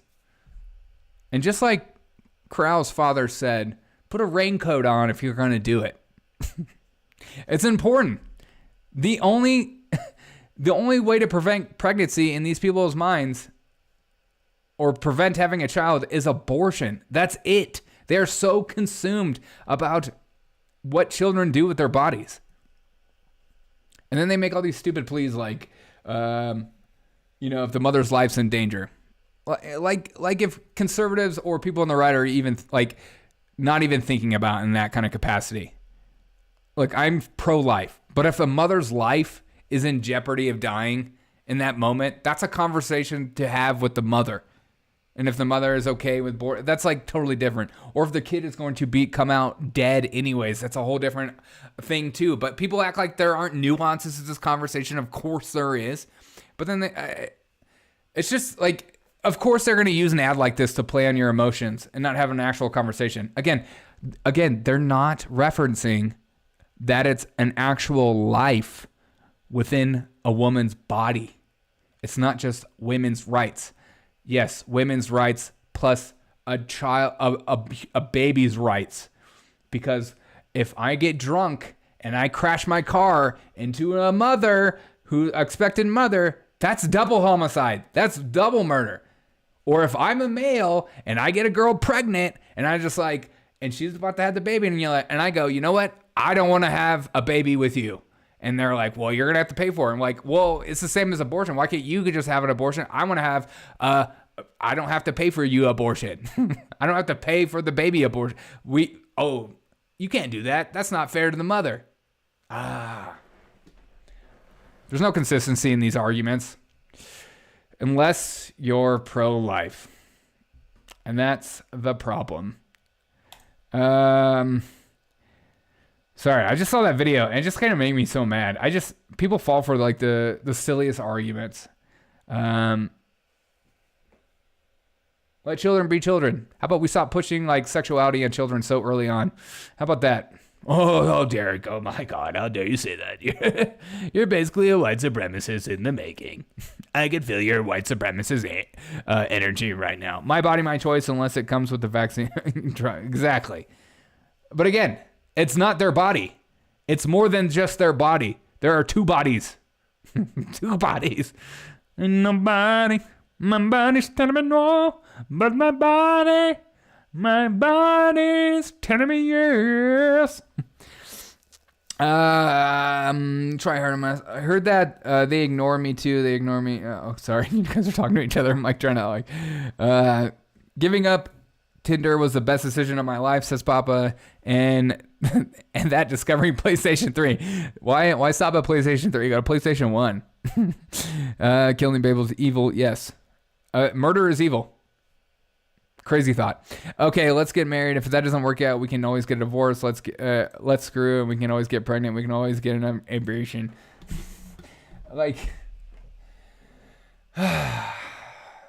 And people, they always use rape or something as if there isn't a day after pill or anything like that. They just, I'm curious of this chat though. Let's see.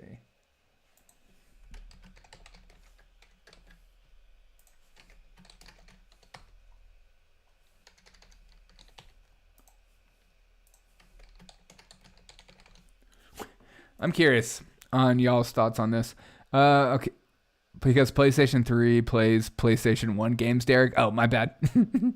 But PlayStation 4 don't jack except the constant craps on my arm. It's a sickness.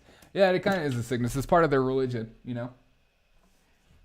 I'm just curious if we have anybody in the chat that is pro-abortion. Hey, make sure to drop a like on this video if you don't mind. And if you're watching on Rumble, click the Rumble whatever button. It helps me out. Helps with the algorithms out. That's a toughie for me. Okay. Well, it shouldn't be a toughie. You should be able to choose.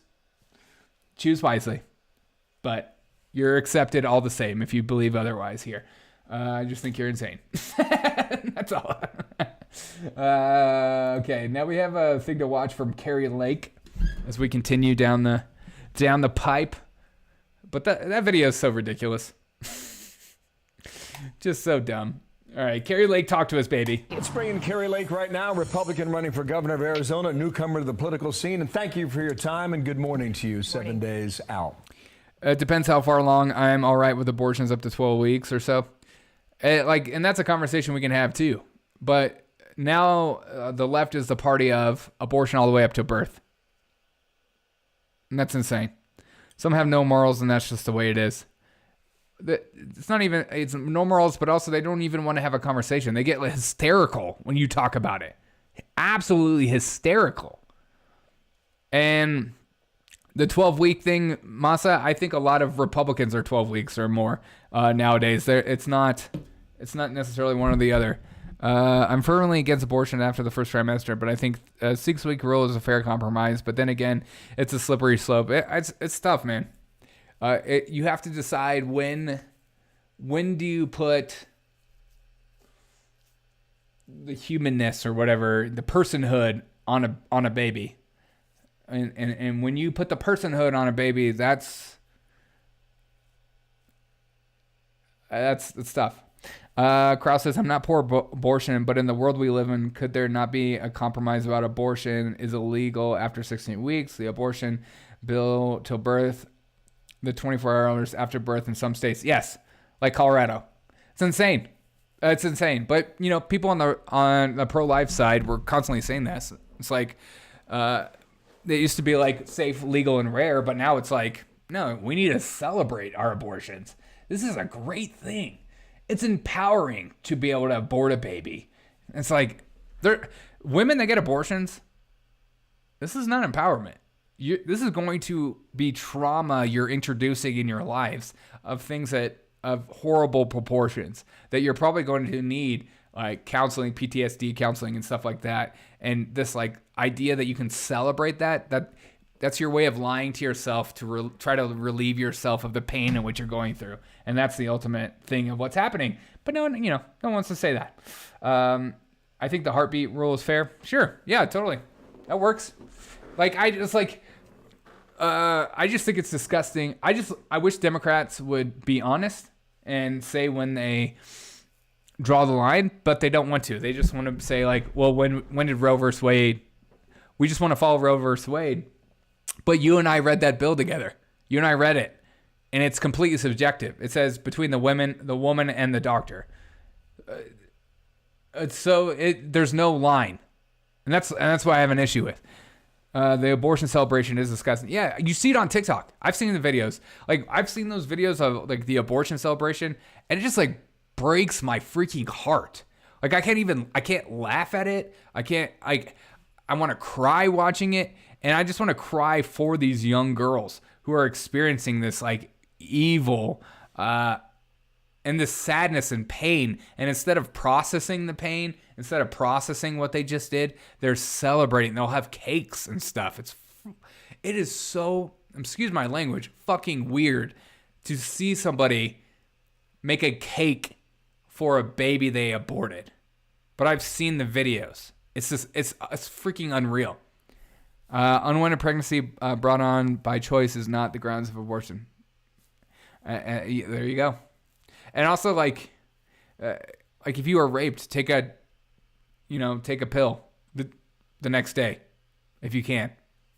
They always make these weird circumstances, they make it as small as possible. Most people don't even like talking about the kind of that kind of thing. I love having a conversation about issues that make people uncomfortable. And again, if you disagree with me, awesome, welcome. I want you to be a part of the show. I don't want to have just a community that all believes the same thing. I want us to disagree on some things. And I told you, you're going to get to a place where you hear something I say and you're going to disagree with me. And that's going to be beautiful. And there might be a time where I am very I don't believe this, and I might start to do more research or have more conversations with you online or talk to somebody else, and I might change my opinion because I'm a freaking human. I'm not a freaking robot who just gets updated daily like Joe Biden. I could change my mind. I'm open to interpret. I don't have nothing is sacred, but some things are sacred, but they're if we want to have a conversation, I'm okay to have a conversation with people. I'm okay to maybe have my mind changed. I don't go to any debate with like, I believe this and I'm here to make you look stupid. That's never my my idea or thought process, because I always feel like there's something I can learn from the other side or another person, regardless of the situation. Irregardless. I don't like talking about abortion. It's a personal thing. And that's okay too, because it's uncomfortable, you know? And because it is uncomfortable. And that's like another thing of like, this conversation about abortion is it's uncomfortable to talk about, but people are trying to make it out like it's not uncomfortable to talk about. And why is it uncomfortable to talk about? Because we're murdering something. We're killing something. We're stopping life from forming. It's like this. People should pick up on this, but somehow they don't. I am talking about when they get an abortion. Oh, sorry, I missed it. People don't like talking about that thing when they're. Oh, okay. I see what you're saying. Sorry. All right, we can take a break from abortion. We can take a big breath. Let's take our breaths together. All right, there are more things to talk about. But is it going to be one of those things like the Holocaust of people that want to have a conversation because it's scary? All right, here's Carrie Lake. Is it me or Carrie Lake's soft filter she puts on her face is so ridiculous. It makes her almost look like somebody drew her face. But she is so daggone pretty, I'm going to say it. I'm not going to say it. Newcomer to the political scene, and thank you for your time, and good morning to you 7 days out. Good morning. You're going to read something that probably is something you don't want to see in the morning, but you're used to this game already, it appears. Arizona Central, Arizona Republic, the headline, GOP candidate for governor Carrie Lake is clueless about the border, fentanyl, and the NFL. Your response on that? Oh, boy. Well, there's a reason we call that rag of a publication the Arizona Repugnant. It is a leftist rag, and they've been out to get me since day one. That's okay. Nobody reads them anymore. Soft filter hides wrinkles. You know it, man. I let Carrie buy me a few cases of Capri Suns at Costco. I let Carrie Lake bring me orange slices at the middle of my soccer game. You know what I'm talking about. And they're kind of the laughing stock of journalism.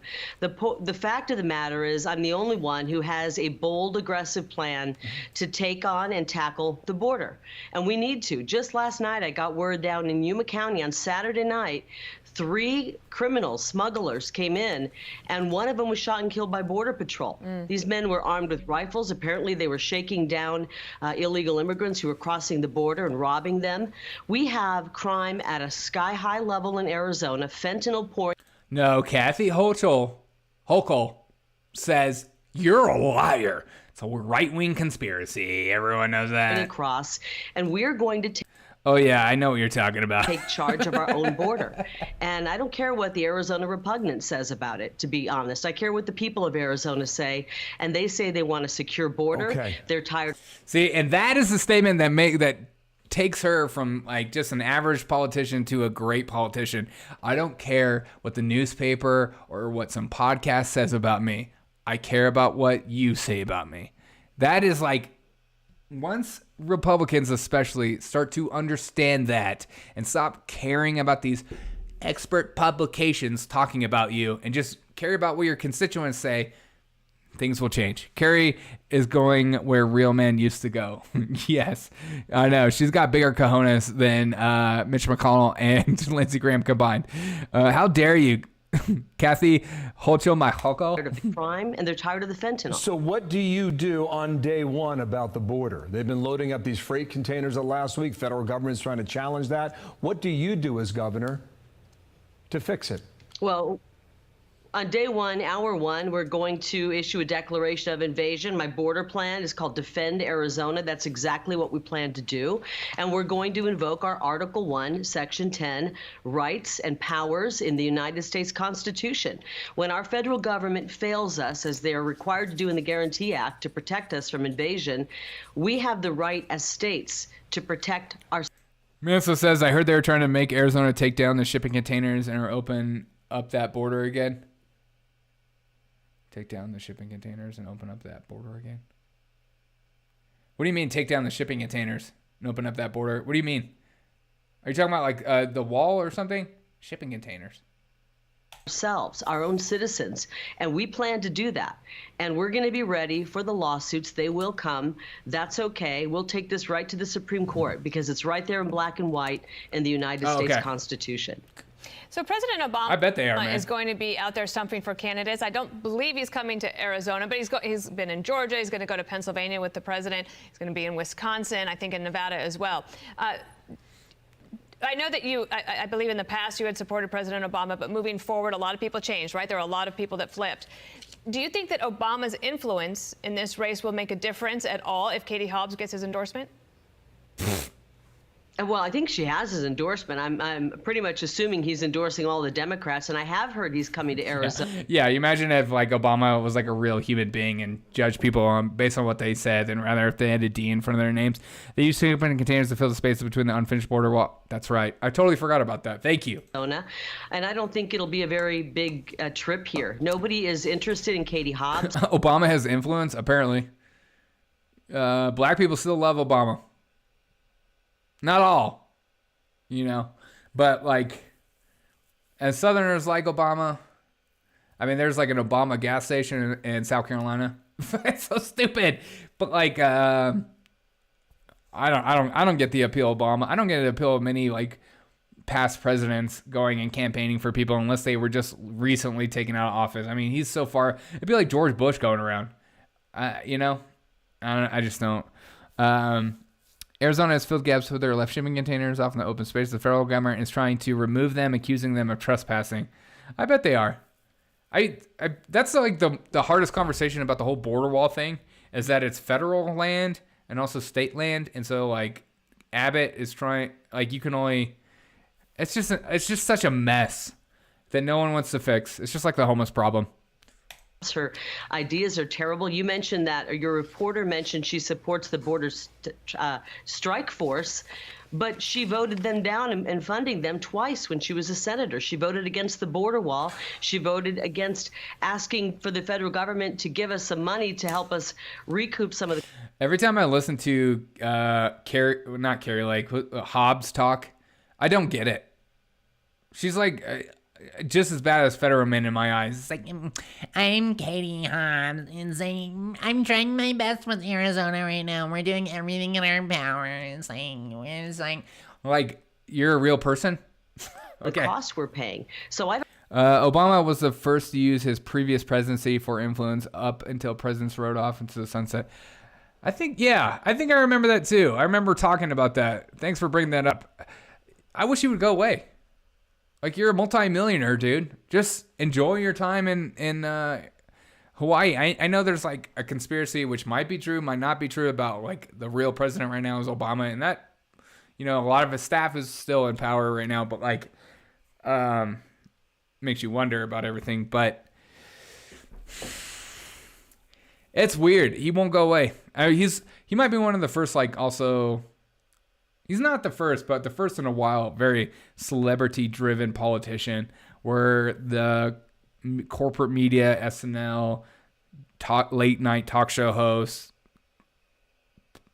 musicians, all decide that they love this person and they want to hang out with him. Like, when I saw, like, Jerry Seinfeld do comedians in cars getting coffee with Obama, I'm like, why are you doing that? Hold up. How do you Obama a gas station? I'll show you. I think it's in Columbia, South Carolina. I love how there's only two platforms. The left has abortion and there's nothing else we can do. I know. They are going to make much money off the homeless and employs a bunch of people who do nothing about the homeless. Yeah. Well, that they can make it all. Okay, here it is. Here's this gas station. It's in Columbia, South Carolina. Oh, sorry. Isn't that ridiculous? I remember driving by it. I was like, no way. I had to like do a double take.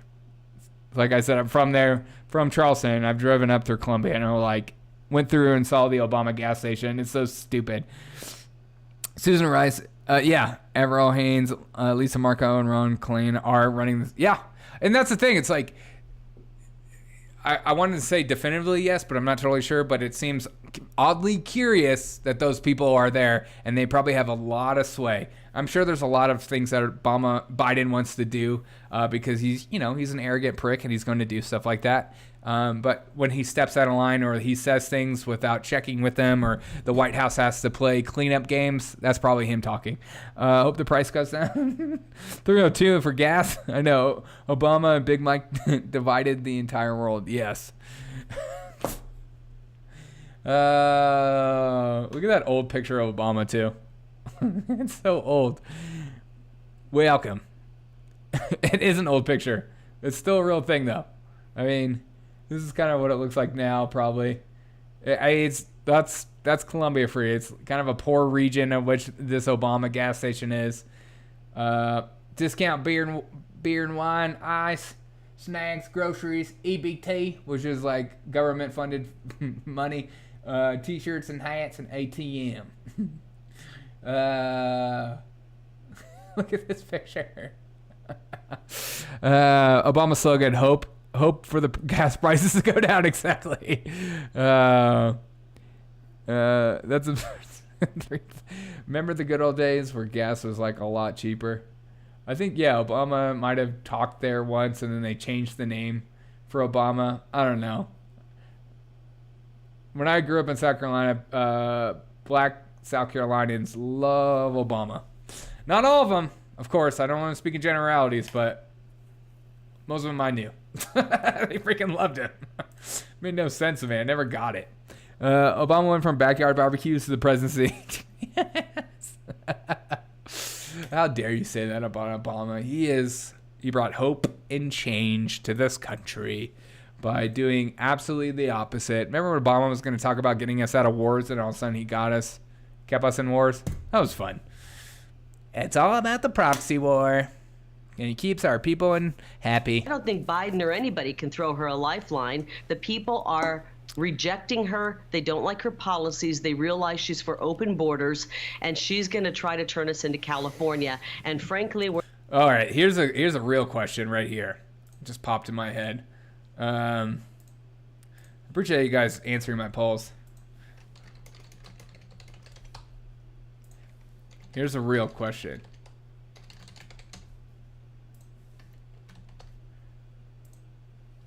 He sure did. Our paper money turned out changed. Yeah, Obama has aged more in the last 2 years than he did in 8 years in office. That's how you know he's running things behind the curtain. It's unlocked. Or maybe his daughters are driving him nuts.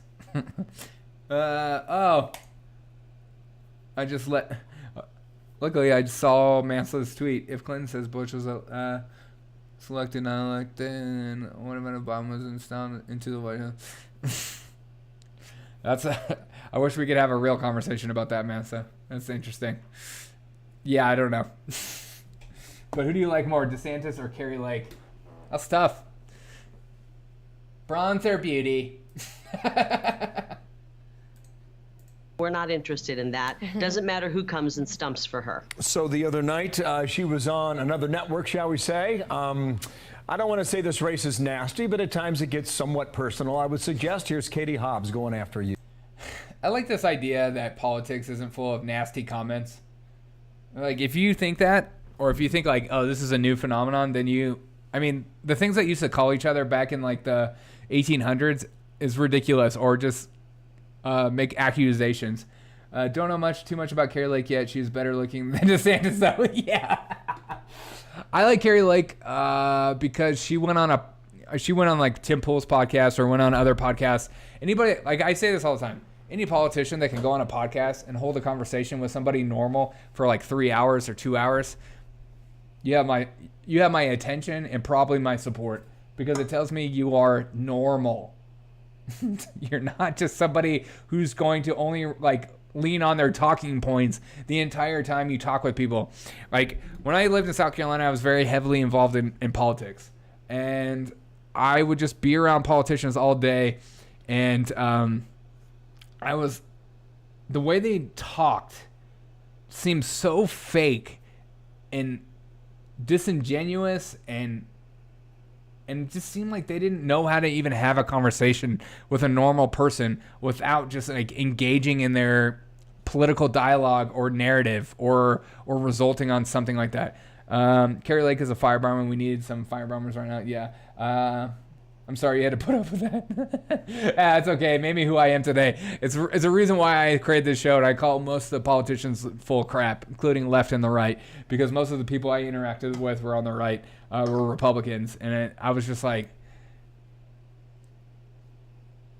politicians are some of the fakest people I've ever met. Cords Willie on Rumble says, Lake was a TV anchor, not a former politician. That's why she, yes. Yeah, she had a normal job. Well, sort of.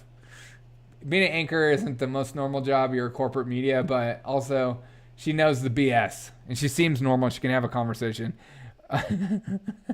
I may or may not be attracted to Carrie. Hard to tell with that filter. I know. It's so ridiculous. It's like, I don't know if you've ever seen a South Park episode where they like, they take girls from like the 4th grade and then they do Photoshop. They Photoshop a bunch of stuff to make their boobs and lips look bigger. And so they just all of a sudden, these ugly girls become hot in other guys' eyes because they see the picture. I feel like that's what happens with a lot of us. We're all catfish. We all think all these women are hot, but they are just like so photoshopped. It's ridiculous. Like people like Kim Kardashian. Just like it's so much Photoshop. And we're just like, dude, they're hot. I don't care what anyone says. Like, here's a real picture without her wearing makeup and without her Photoshop. And you're like, ooh, she's okay, I guess. We need people in office that don't really want the job. Yes. We want people in office that don't really want the job, but also people in office that are okay or promote term limits. Any politicians that come to me and say that they're for term limits, I will vote for you. Career politicians shouldn't be a thing. Like I said, career politicians shouldn't be a thing, and you talking about your experience in politics shouldn't be a thing. That shouldn't matter. You should have other jobs besides I'm a politician. I'm a career politician. I've always been in politics. I have a political science degree. Like, I don't care. How do you balance the budget? How do you make an economy roar again? Spaceballs before and after the nose job picture. There you go. Even with Photoshop, I wouldn't want to touch Kim Kardashian. I have way too much respect for myself. You don't want to be with a billionaire, Papa? Come on, man. Come on. She's got $1 billion. You. Listen.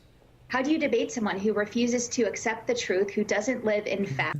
If I were to run for office, my platform would be simple. I'm going to run for one term. If I break my word, you have my express permission to kick me in the nards. You know what? I think you would win completely based on that, because people would be like, really? And let people line up and kick you in the nards.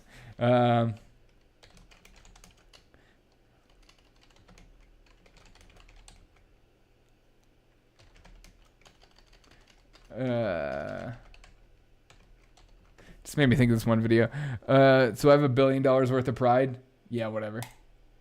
It just made me think of this. So you'll do this.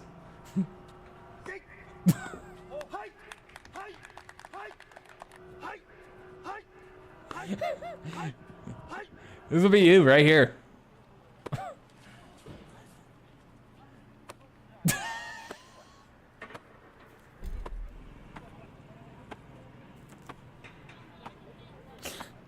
The show's off its rails.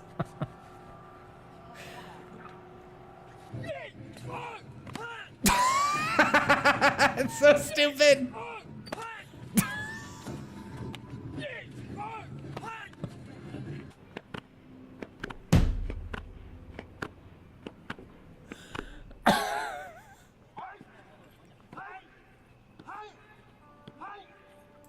This is so ridiculous. How is this a thing? I feel like the reaction warrants more than just golf clapping. I know. I know. Oh. Very nice. Hi. Why, Derek? I don't know why. It just made me think of it. What the fuck? I know. Seriously. Would you guys do that, though? I would never let somebody kick me in the balls like that. That looks miserable. I feel like we gotta finish this stupid clip. All she's going to do is shout over me, interrupt me, and spew lies. I'll get your response on that. And what's up, Rhonda Clark? I've never seen you before. Happy you're here. Mud fossil balls on walls. This is funny. See the net from Giants balls. What? Okay. I don't know what that is, but it sounds amazing.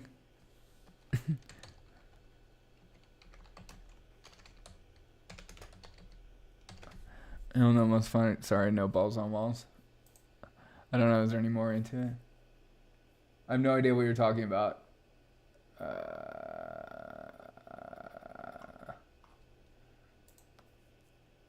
Is there like images of that or something? I'm so confused. Mud fossil.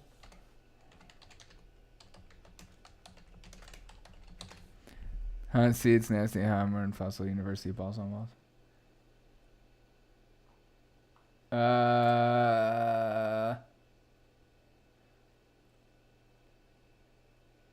Balls to walls. Okay, my great, wonderful, outstanding, enthusiastic, curious friends, what the hell is this? What? I've been reporting on these balls for a long time. I know exactly what it is. What do you think it is? Around it. You see right around this here, there's a core What around is this? And watch This what show's happens gone when off he the hits. rails. He knows where to hit it. There's money in for you. Boom. He splits it right in half, and it has that ring right around it, the separation zone. You know, it's kind of crazy because those balls that you saw that guy chopping out of there, that is literally, and I'm not kidding you, literally your immune system. The stuff that lives in between these balls, in these fluid-filled pockets between these balls, are bacteria. Bacteria create enzymes. Enzymes create catalysts. Catalysts are the things that break down stuff instantaneously so you can absorb them or kill the things that are. Let's take a look at. And the bacteria in these poor guys from these burn pits has been so severely attacked, there's no more bacteria here left to attack back. Now, microbiome transplant, that's what I would. I need somebody like. By the way, I've shown this because of putting hydrogen peroxide. Outstanding, enthusiastic, curious friends, what the hell is this? I've been reporting on these balls for a long time. I know exactly what it is. What do you think it is? Oh my God, Rhonda, you're killing me. Amazing.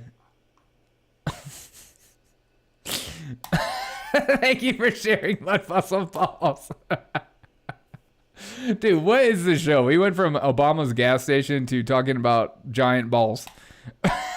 We need to study them. Dude, we do need to study them.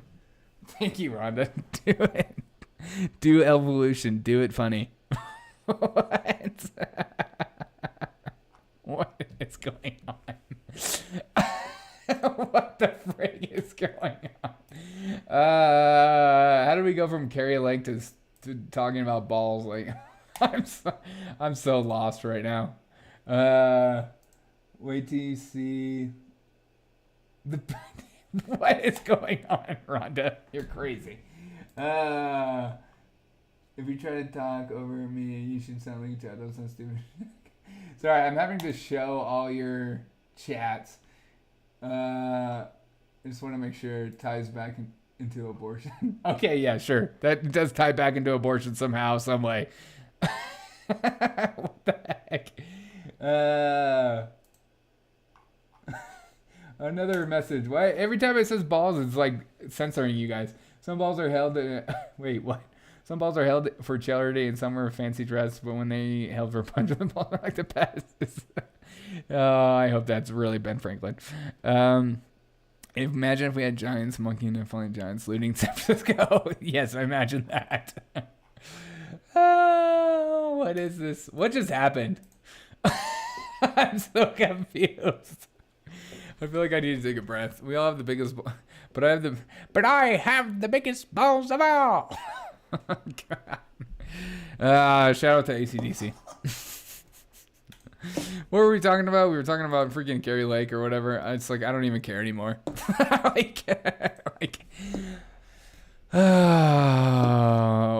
What's on your guys' minds right now? You're always welcome to call in and talk about giant balls. And make sure you leave a message. That's PG-13 or PG at its best. Look up the timeline of world history documentary story on the first human ancestors to stand on two legs. What is going on?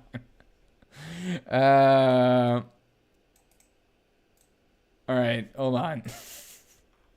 This better be funny, Rhonda, or else I'm gonna freaking go nuts. I didn't have much videos to look at left, so first human. Hold on. Ancestors to stand on two legs. Just dude, okay? What do you think this show is? Just you demanding things and I do it? All right. I don't see anything fun. I just typed in exactly what you said. All right. I'm not doing anything anymore. Looking forward to next Tuesday night for election results. Me too, man. Me too. I hope I'm going to try to have as much fun as I possibly can, and the stream is going to be a long stream. Please call in for that stream. We'll try to get as many voice messages as possible. Why is Rhonda yelling? I don't know. She's scaring me. Do it. Look it up. Look it up. God.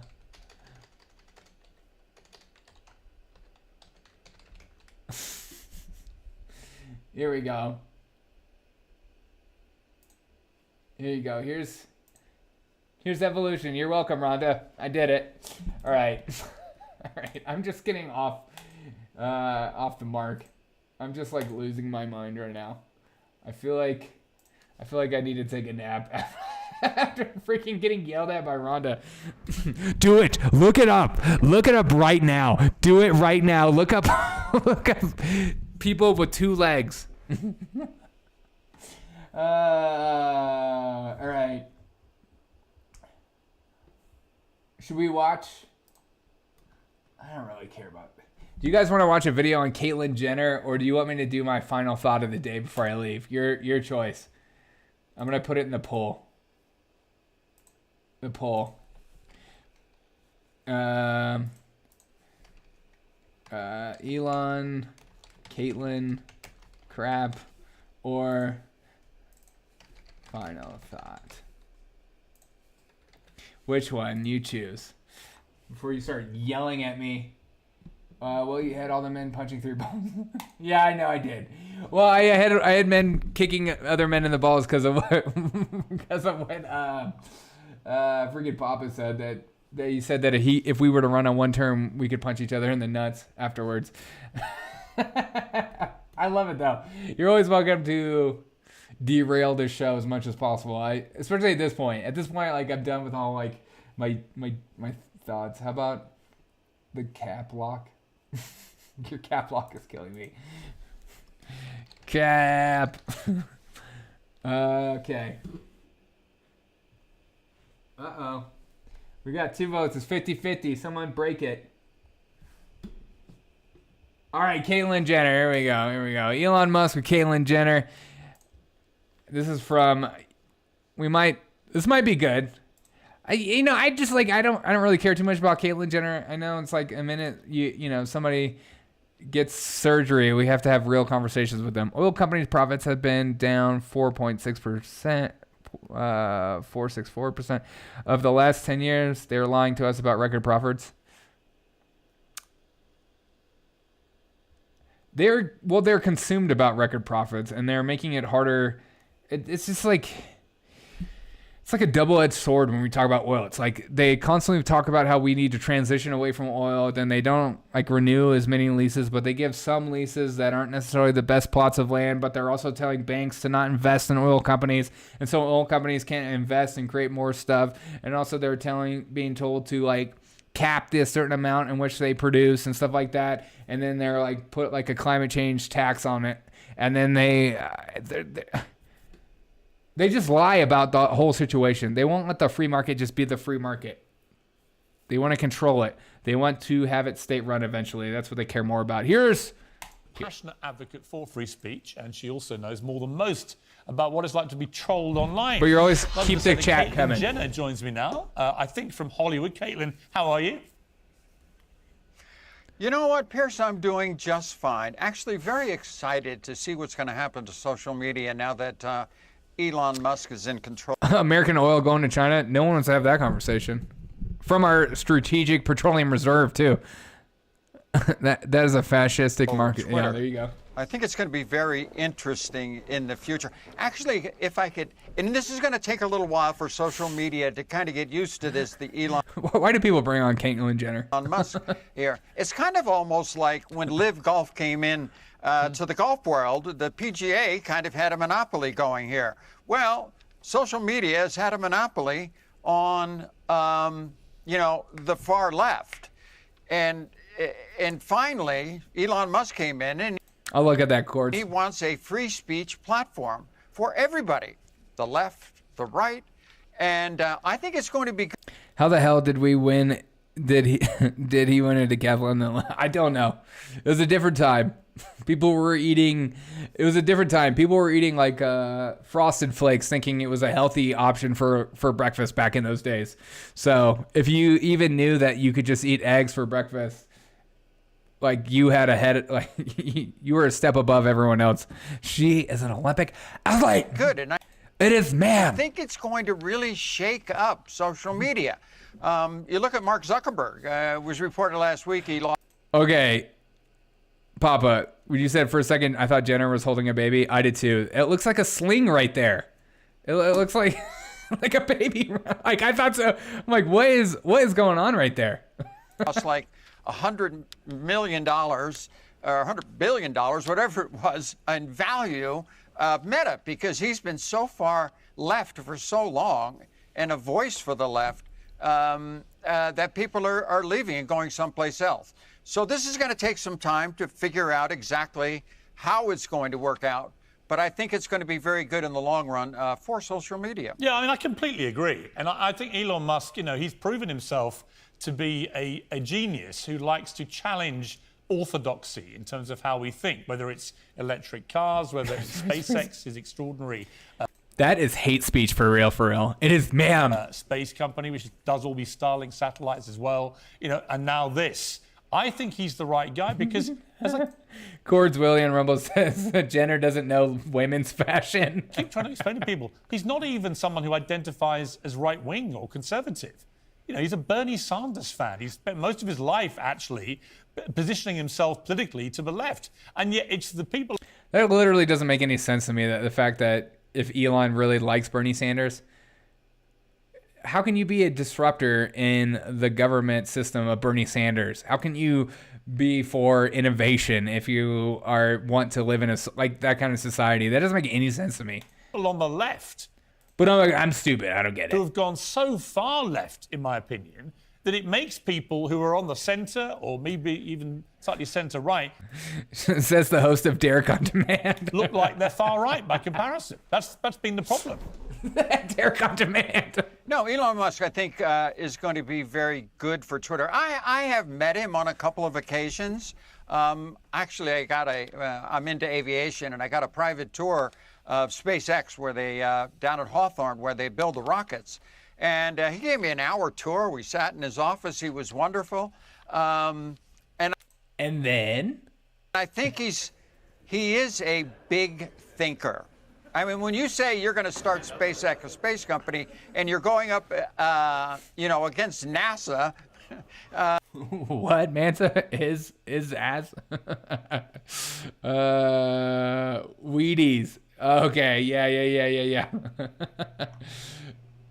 That takes a lot. You know, that takes some pretty big ones there. Caitlyn Jenner is unsettling. I don't know. It's the eyes. It's like one eye is like open and the other is like closed. Like have you ever seen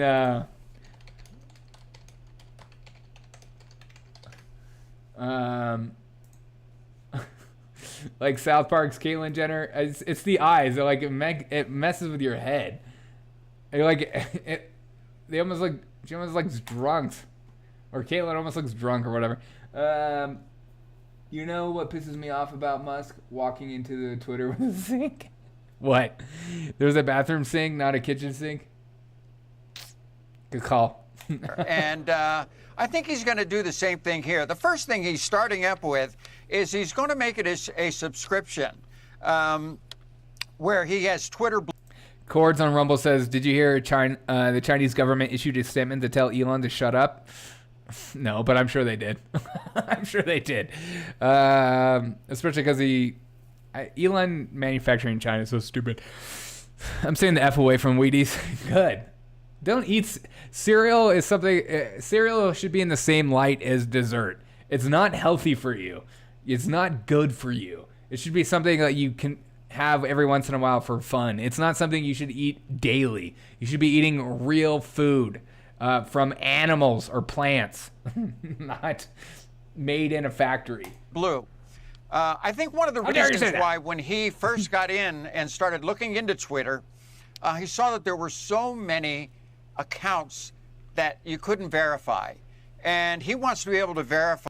Oh, speaking of Elon Musk and verification, did you see that now that if you pay $8 a month, you can have a verification badge on Twitter? Is anyone you... What? Are any of you going to do that? To get a verification badge? Pay for verify? No. Are any of you going to do that? I'm curious. Like, I think it's silly that he's like, for the people. This is what happens. Manta. He lost his... I love that I have to like allow you to have these conversations. Sorry.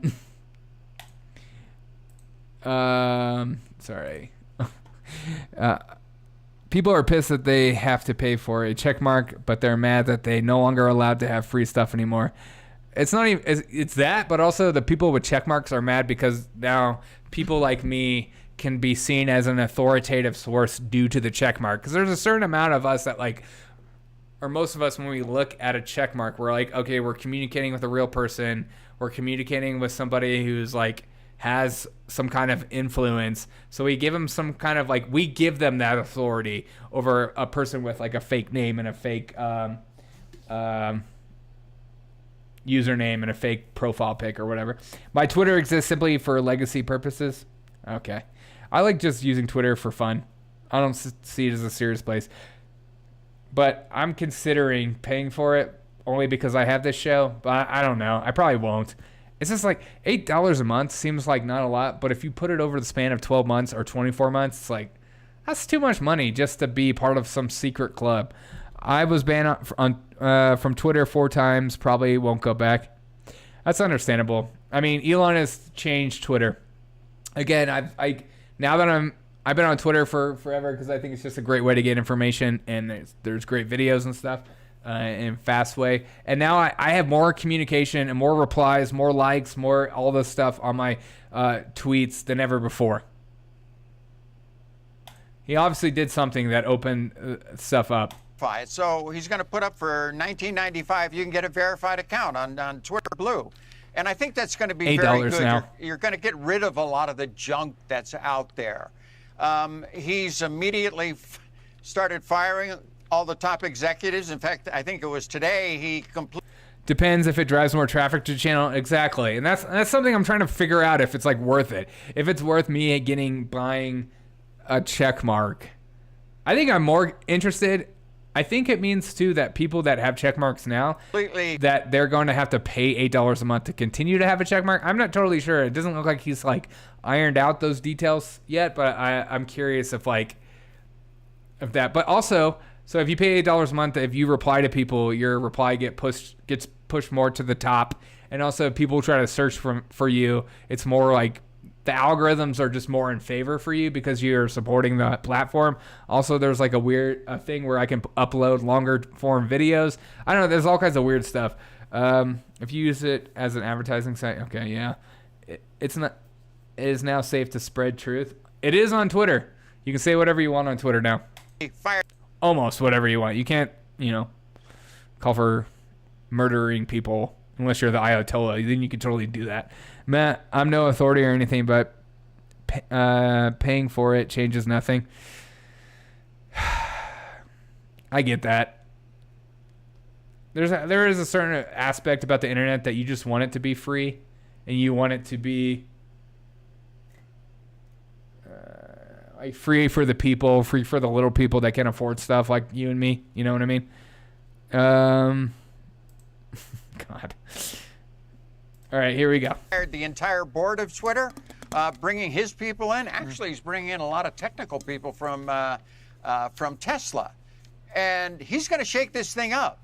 I think it's going to be so interesting to watch, and I think it's going to be nothing but good. I've been on Twitter. I've been shadow banned. In fact, interesting, I was shadow banned the day it was announced that I joined Fox News as a contributor. I immediately... That's literally the most insane thing to me. It's that Caitlyn Jenner is a contributor on Fox News. Like...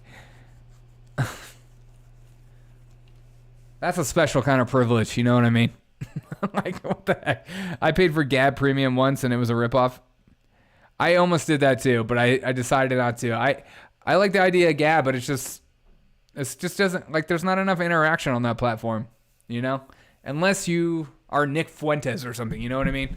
Like if you're like one of those people, then you're going to have your following, but it's just, I've struggled to build platforms on True Social, Parler, and all that kind of stuff too. So might as well just like pick one. Chords on Rumble says, I'm not on social media anywhere. So my dumb question is, shouldn't a blue check mark indicate a real person and be free? Yes, that's kind of the hope, but I also understand him wanting to pay for it because Twitter doesn't really make as much money as they claim they make. And so this is his way of generating revenue and stuff like that. I don't know. I wish everything was free. I'm with you though. Sometimes you got to pay to be a part of things you want to be a part of, I guess. It's just like any kind of club. That being said, be sure to, if you want to buy me a coffee, go to buymeacoffee.com/DerekOShow. If you want to support my show.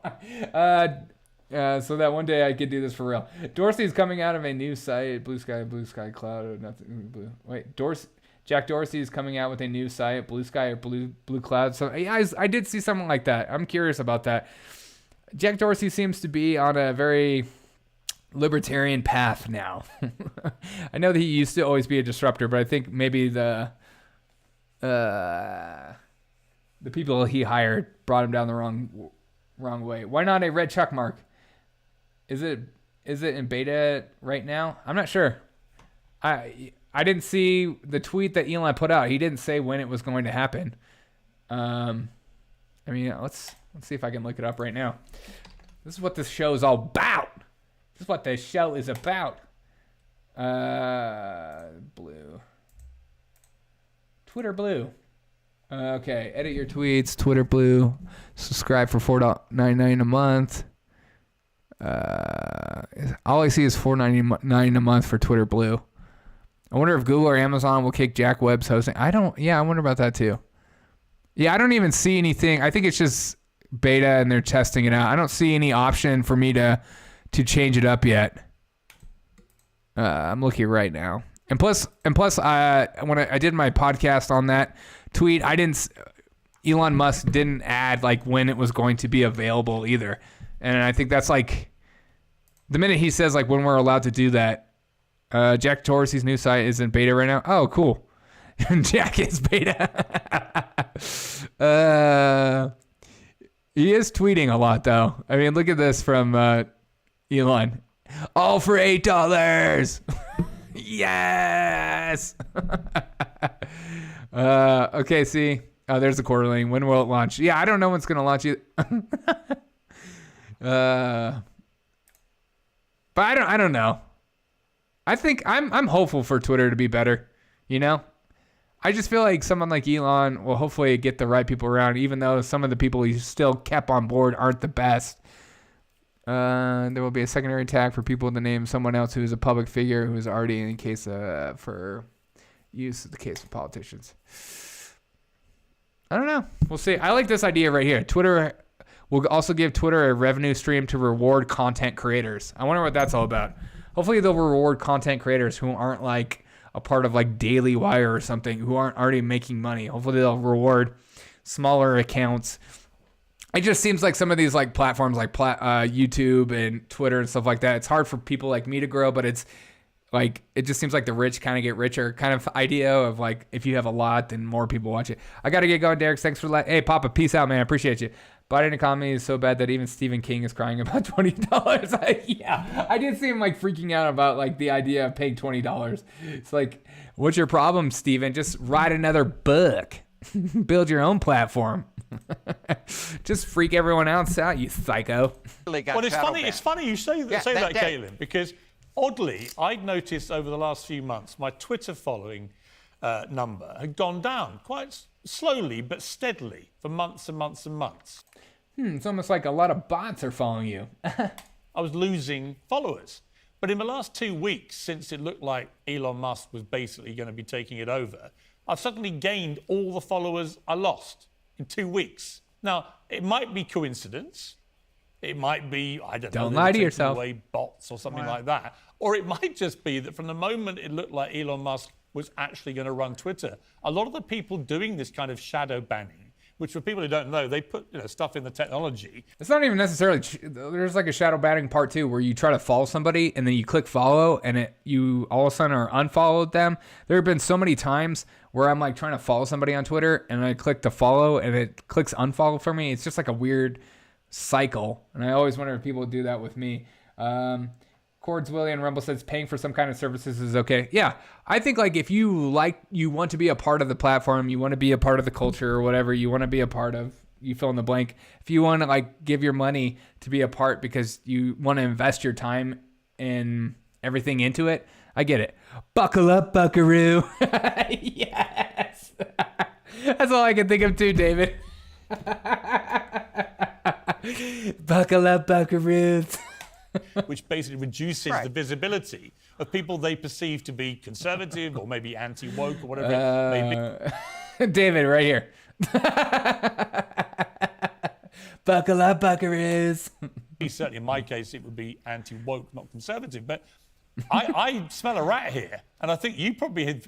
There's something else going on. Elon buying Twitter isn't a big story. There's something they are diverting our attention away from. Elon buying Twitter isn't that big of a story.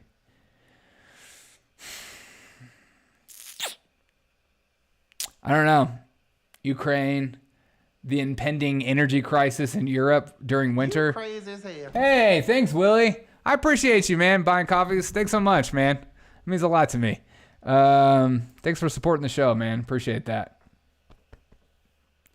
You're the best, Willie. Thank you so much. Elon is buying... I don't know. I mean, the Paul Pelosi thing seems more weird that we're talking about it than actually what it is. 24 days of diesel left. There's that. No one wants to talk about that. Yo, even when Peter Doocy is asking questions to our press secretary about the diesel shortage, they're told, he's basically being told to shut up, or like, we don't have a lot of information, or like, there's nothing to discuss, or something like that. It's weird that no one's talking about that either. We have a serious energy crisis as we continue to deplete our petroleum reserve. No big deal. We're a very serious country. We're on the way up, not on the way down. Buckle up, buckaroos. Experienced similar stuff, right? I've experienced the same thing. Here's a little trivia. I broke a Guinness Book of World Records on Twitter. When I came out, and I was not on Twitter, when I came out and was on the cover of Vanity Fair, I immediately, when that came out, I immediately opened up my Twitter account. And I broke the world record and set a Guinness Book of World Records for the fastest to 1 million followers. Barack Obama had it at 5 hours and like 20 Why did Caitlyn Jenner get into a car crash? All right, awesome. I'm ready for it. Finish. minutes. I did it in 4 hours and 2 minutes. From 0 to 1 million. I got a plaque inside my house. I would expect nothing else. Wilson, what's up, Wilson? I broke a world record in my toilet this morning. Dude, congrats. How was trick-or-treating with your ladybug last night? From an Olympian gold medal champion. Yes, and so, I've been with Twitter for a very long time, and yes, I've been shadow banned. I have also noticed in the last couple of weeks, things have started to change. Your amount of engagements is going up. I think I think this is going to be good, not just for Twitter, but if you were Elon social Musk, media. Kate, if you were Elon and you're looking at all the problems of Twitter, and I think we all know what they are. There are ways. I woke up sick as AF, fam kids. Dude, well, you're a good dad, man. Don't let anybody tell you different. Way too many anonymous bots, and they can influence, I think, political issues in a manipulative way, which could potentially then manipulate votes and damn kids. elections. I think that remains a big. They worked you hard, man. concern. Good. Also, the amount of abuse, racism, harassment, death threats, and so on, is still there. I see it, every now and again, rear its ugly head. Yeah. I love a British person talking about hate speech. You're like, yeah, we kind of allow that here. It's part of the whole freedom of speech thing or whatever. We allow racists to be racist because we know they're few and far between. They're not actually as big of a problem as everyone makes them out to be. And the actual real racists are the leftists. Appreciate that, Bo. Gonna lay here and listen. All right, appreciate that, man. Where they arrest you for a pug. Yeah, exactly. For a pug to doing the Nazi salute. Where for you, where is the line? So it's a very interesting debate, this, about where the line for is safety. For free speech. Where is free? Oh my God. Okay, this part might actually be interesting. I like this debate when people start asking, where's the line for freedom of speech? Influence, I think, political issues in a manipulative way, which could potentially then manipulate votes and therefore elections. I think that remains a big concern. Also, the amount of abuse, racism, harassment, death threats, and so on, is still there. I see it, every now and again, rear its ugly head. Yeah. Where for you, where is the line? So it's a very interesting debate, this, about where the line is for free speech. Where is free speech? And where for you, who's been on the subject of a lot of abuse and trolling, where for you is the line that gets crossed?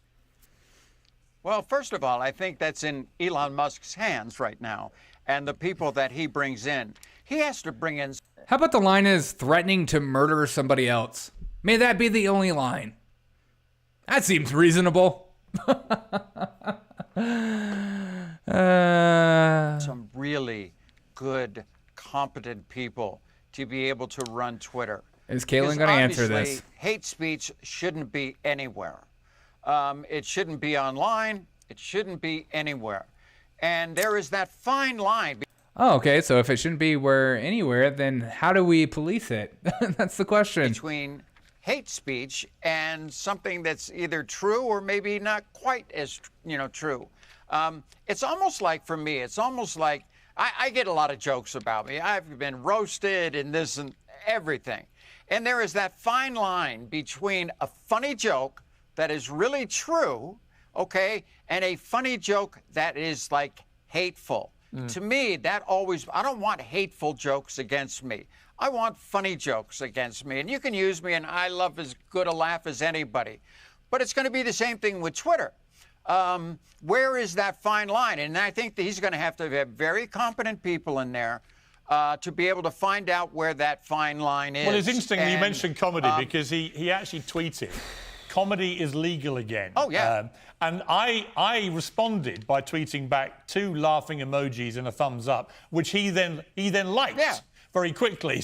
And being liked by Elon Musk on Twitter at the moment is a bit like getting a papal blessing from the Pope if you're a Catholic. It's like the ultimate validation. Yeah. And it shows, of course, his own. Good Lord. Oh, God. Why don't you make out with him already? Jay?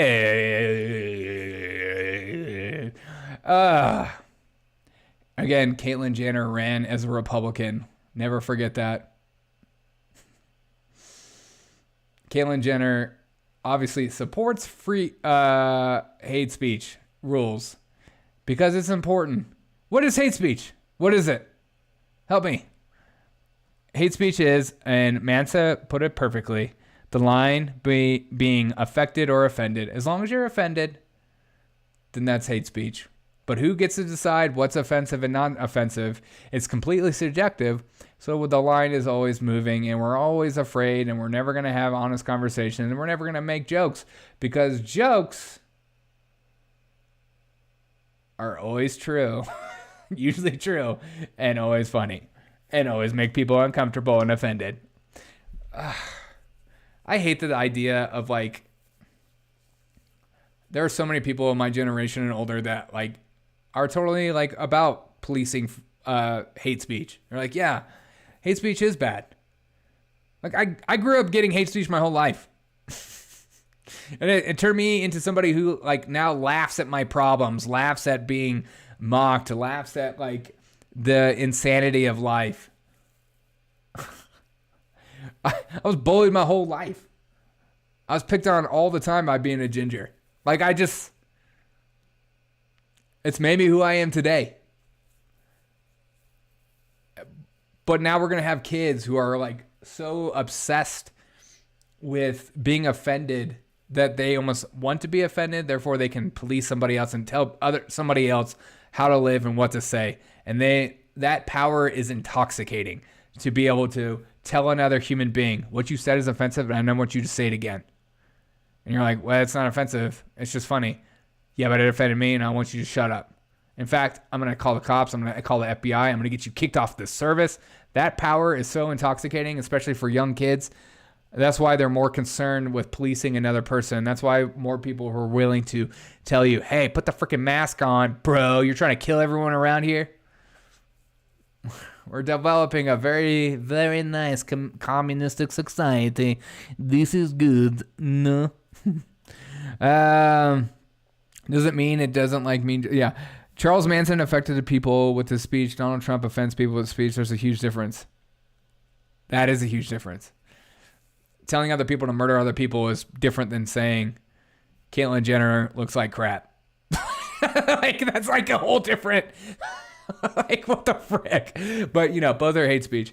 A beverage, a redhead. What beverage does a redhead get drunk off of? Ginger ale? Stupid. I feel like there's better ones than that. That one's so corny. I like it, though. Incredible engagement in Twitter. I mean, he's all over it. He reads everything. He sees everything. He's firing out tweets left, right, and center. Does. He's all seeing and all knowing. I don't know how he does it. I was offended. A million things going on in his life. You know, he's sending rockets up to space. He's, developing the electric car, which nobody said they could really do yes, and do it right. And he did, and still Tesla's the best electric car on the market. SpaceX is just killing. The only way... You heard it here. SpaceX is killing. Says Caitlyn Jenner. Freaking SpaceX is killing, bro. What? Again, paid political commentator on Fox News. Paid. This person is real. This person is real. But I'm the fringe. I'm the crazy person. Any, astronauts can get to the space station is now SpaceX. NASA doesn't have any way to get him there. Right. So he's done an amazing job, and I think he'll do the same thing with Twitter. Elon Musk boring company, it's real. I love that company. The flamethrower and stuff. It's going to take a little time to work it out, but I think Elon Musk is really good at getting good people in the right place. Yeah, I agree. And if they're not working out, he's afraid to. He's not afraid. Willie's. Hey, what up on Rumble? Hey, Willie, thanks again so much for supporting my show. Going to buymeacoffee.com. Buy me a coffee. Appreciate it. I would love to see Don Rickles or Eddie Murphy today. Yeah, same. I would love to, especially Don Rickles. That guy, classic, man. Classic. Afraid to fire somebody. No, I agree. If what would he you gets do? The right people in place. But he said today, if he had I think he had a dime or a dollar for everyone who's asked him what he's going to do about Donald Trump, he'd be very rich, which of course he's already very rich. He's got $235 billion. But what would you do about Donald Trump? Oh, Would and you let Ronnie him back on the Dangerfield? Heck platform? yeah. Oh, of course. Ronnie Dangerfield comedy is so great. I'm talking to my wife. It's like, what's going on? I can't even do it. I'm not going to stop. Red Fox, another classic. Of course, yeah. Why? It's a free speech platform. Bernie Mac is one of my favorites that died too early. For him now. Of course I would. Of course I would. You know what? It's interesting how the left is already starting to come after him. Just what was it? Just today, of course, a Senator Chris Murphy, a Democrat from Connecticut. Mitch Hedberg, okay, classic too. This Monday. Richard Pryor, yeah, Richard Pryor. Are we going down the?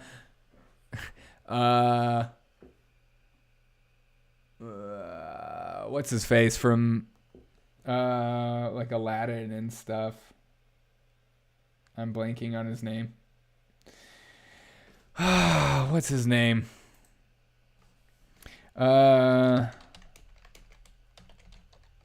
What's his name? God, I'm blanking.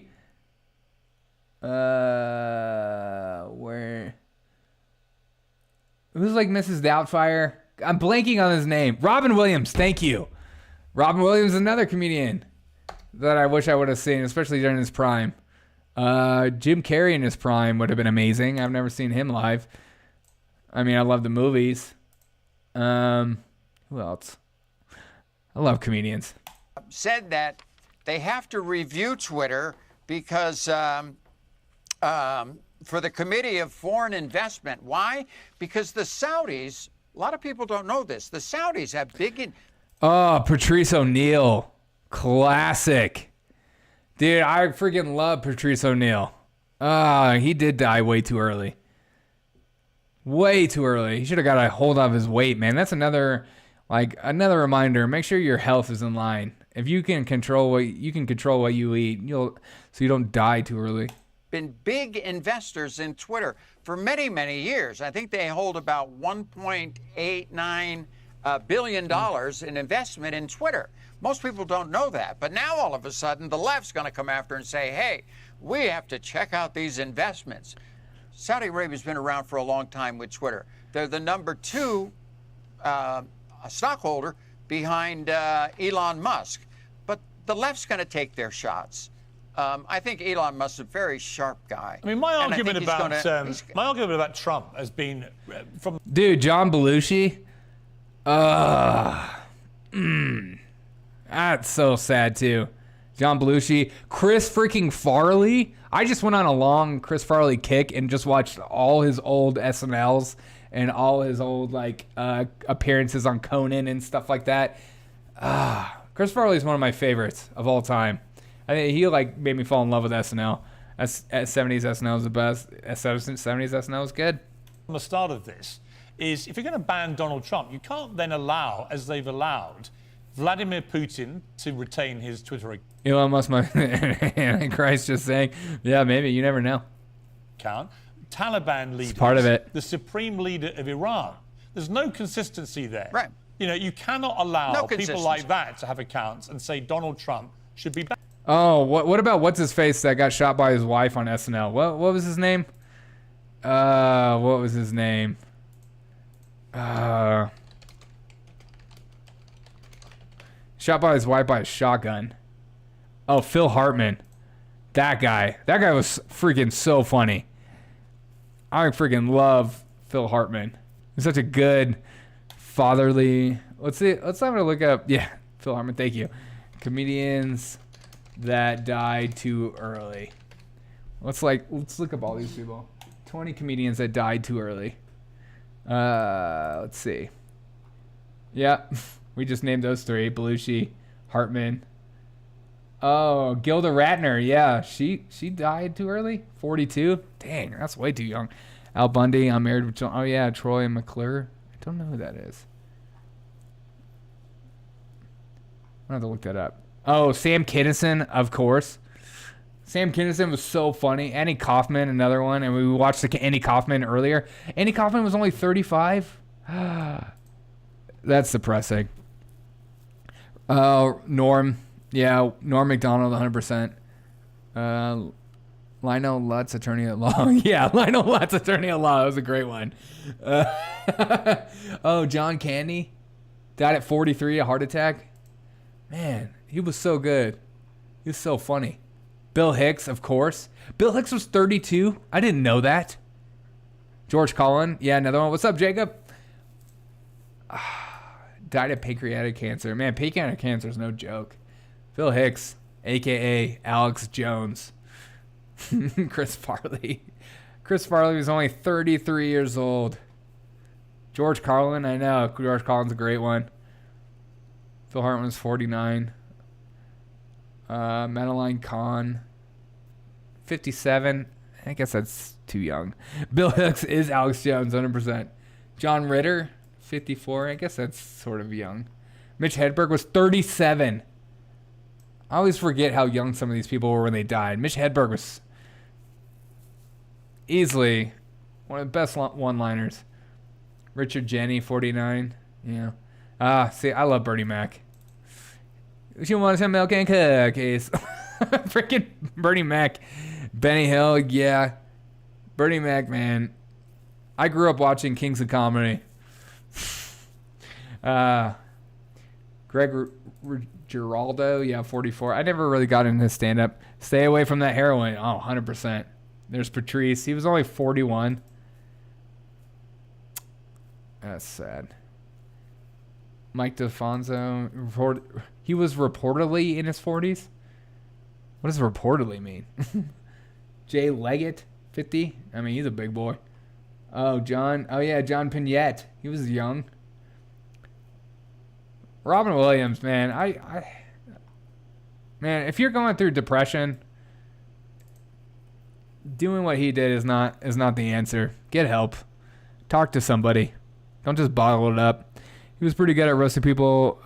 Greg Giraldo, yeah. Yeah, Gary Shandling. He was 66. I guess that's young. It's not 30s like Chris Farley, but Gary Shandling is so funny. Super funny. Ralphie May. So funny. Anybody like Ralphie May? That dude always made me laugh. Maybe because he's a big dude who always talk about eating. Kevin Barnett. Co-creators of Rail died in 32. That's crazy. Dustin Diamond. Screech. I forgot that Screech died. 44, brain cancer. Man. On that note, that's sad. All right, this is. Let's brighten our day. I don't know if I could play this video. Will's chord, Willie. I'm gonna look at it.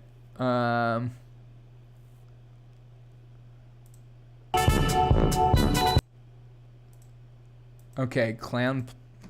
This is from Clown Planet. This might be funny. Stay away from heroin. Pretty good at roasting people. Yes. This is from all the crazy headlines today. Willie sent me this.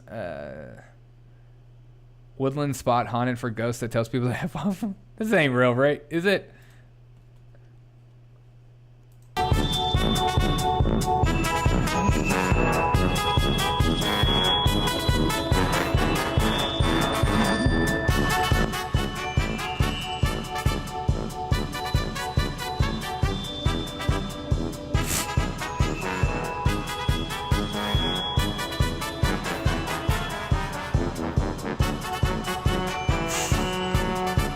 So dumb.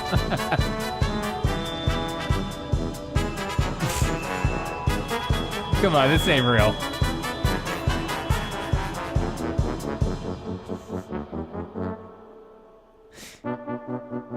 Get down to the apartment.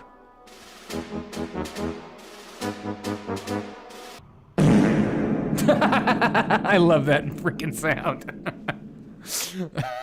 Okay. I bet it is. It seems real. All right. We'll finish with, hold on. We're still talking about Elon Musk. I forgot about this. Banned, in my opinion. It's not a question of being right or left or any of these things. It's a question of balance and consistency. And I do think the one thing Elon Musk is going to do, he's going to bring in a kind of a group of people from all walks of life, all political persuasions, and they're going to be the ones who form a consensus about who should be banned, because there are some people who I think probably should be banned.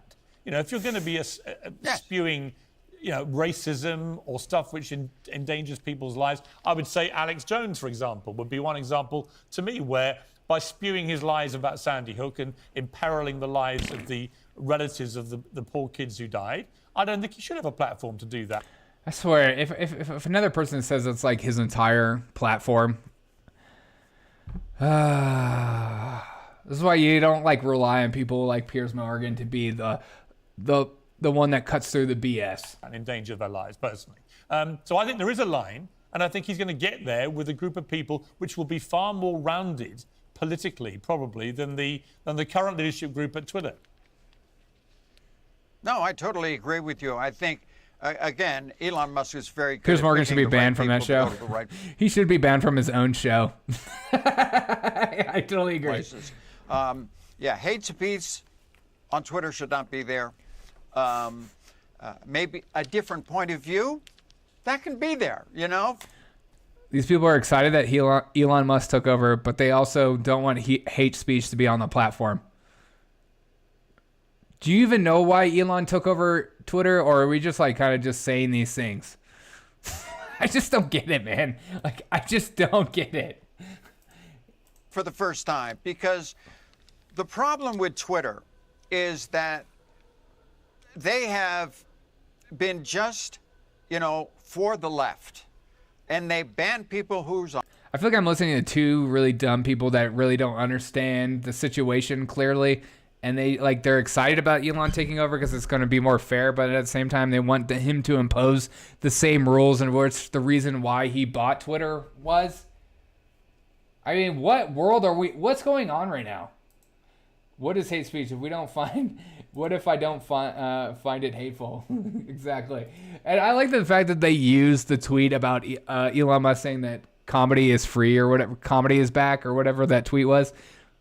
He's referring to the Babylon Bee article that made fun of people that got him kicked off. I think it was calling what's her face, the health secretary or whatever, the woman of the year or something.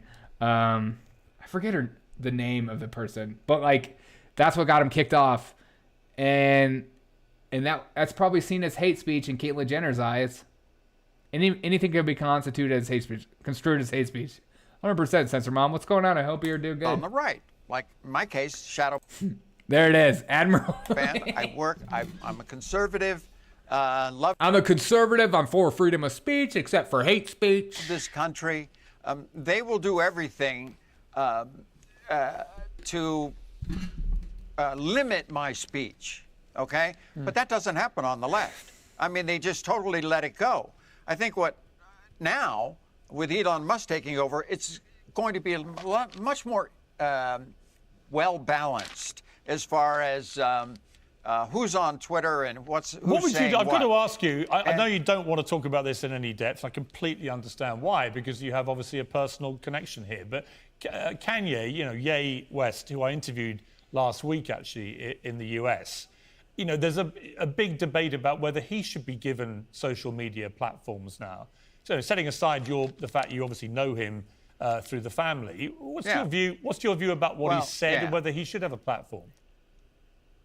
First of all, any anti-Semitic remarks should be totally condemned by everybody, no matter if it's on Twitter or wherever it is. So that's where I stand as far as, that type of speech shouldn't be around. Yeah. To me, that is a line that if that gets crossed, that should be it. Caitlin, it's great to talk to you. I love you coming on the show. Please come back soon. You always talk a lot of sense. Oh my God. You always talk a lot of sense because you agree with everything that I say before I say it. What if I don't find it hateful, though? That's the difference between being offended and being affected by someone's... Well, there you go. It's like, what is offensive? Everything's offensive. And it's like totality. And so therefore... it's just so dumb. You find it... You find offense, I find it funny, or vice versa. Yeah, there you go. Exactly. All right, this is my final thought of the day. I like to end with a little coming together. We've been going live for 3 hours now. Best 3-hour show on the market. Best money for your money for your buck or whatever. I hope you guys are enjoying this show. I hope you're enjoying my podcast. I appreciate every single one of you. But I saw this quote, and I like quotes a lot. Silent gratitude isn't much use to anyone.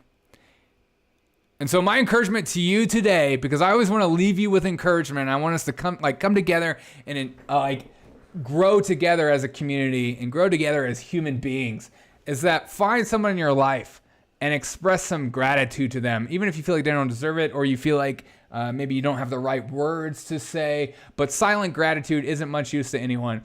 So if someone is affecting your life in a positive light, they made your day, they made you smile a little bit, they made a sandwich for you, I don't know, they opened the door for you. Find ways to express your gratitude, because I think I grew up a lot with just harboring a lot of gratitude and being afraid of letting people know how I felt about them, how I felt about their actions, and that I am and I think it's just part of being a man too. We're not very emotionally, we struggle in that area in our emotional development. And so finding ways to express gratitude and say, you know what, you changed my life, or just find somebody that made your day, changed your life, or made you a better person. And I just want to encourage you to reach out to them, send them a text message, send them a voice message on the chat or through text message, or call them and let them know of how they changed your life, because you have no idea how far along that goes in someone's life, how that could make the difference from them having a really crappy day to having an amazing day. And so just that simple act of saying, you know what, you changed my life when you did this, even if it's happened a long time ago, I started doing that more, and it's helped me become a better person, and it also helped me learn to express my feelings of joy and love towards another human being, even if it's another dude. Finding ways to do that is a very positive thing. So I just want to encourage you to not keep your gratitude in your life towards another human being silent, and be active. That's my encouragement to you. But I hope you guys have a fantastic day. Ciao, man. Hey, ciao, Bella. Not allowed to say mean things or to anybody or for anything. That's true. I appreciate every single one of you guys for joining me. Willie, thank you so much for supporting me on Buy Me a Coffee. It means a lot to me that you do so. If you do want to support my show, go to buymeacoffee.com. The link is in the description below. We are on the verge of me finally being able to being a legit channel to take super chats. I can't wait for that. But I appreciate every single one of you guys. You guys are the best. You guys mean a lot to me. You guys are riding with me for the last 3 hours. I love you guys. I appreciate you guys. Thanks for making me not feel alone. Thanks for the laughs that you've given me. Thanks for the person you are today. And share this on all social media platforms. The only way it grows through people like you willing to say, you know what? I like this. I'm going to share this. Well said. I appreciate you listening. Take care. Hey, thanks so much, BK. It means a lot to me, man. Wilson. Shaka bra. But you guys are the best. Have a great day. I will see you guys. Look out for my videos that I'll put out tomorrow as well. But I'm not going live tomorrow because I'm serving with the youth. Always remember that on Wednesdays. Have a great day. I appreciate every single one, guys. You guys have changed my life. I hope I changed yours. Have a great day. Bye-bye-bye. Also, look at that. Look at those boobs.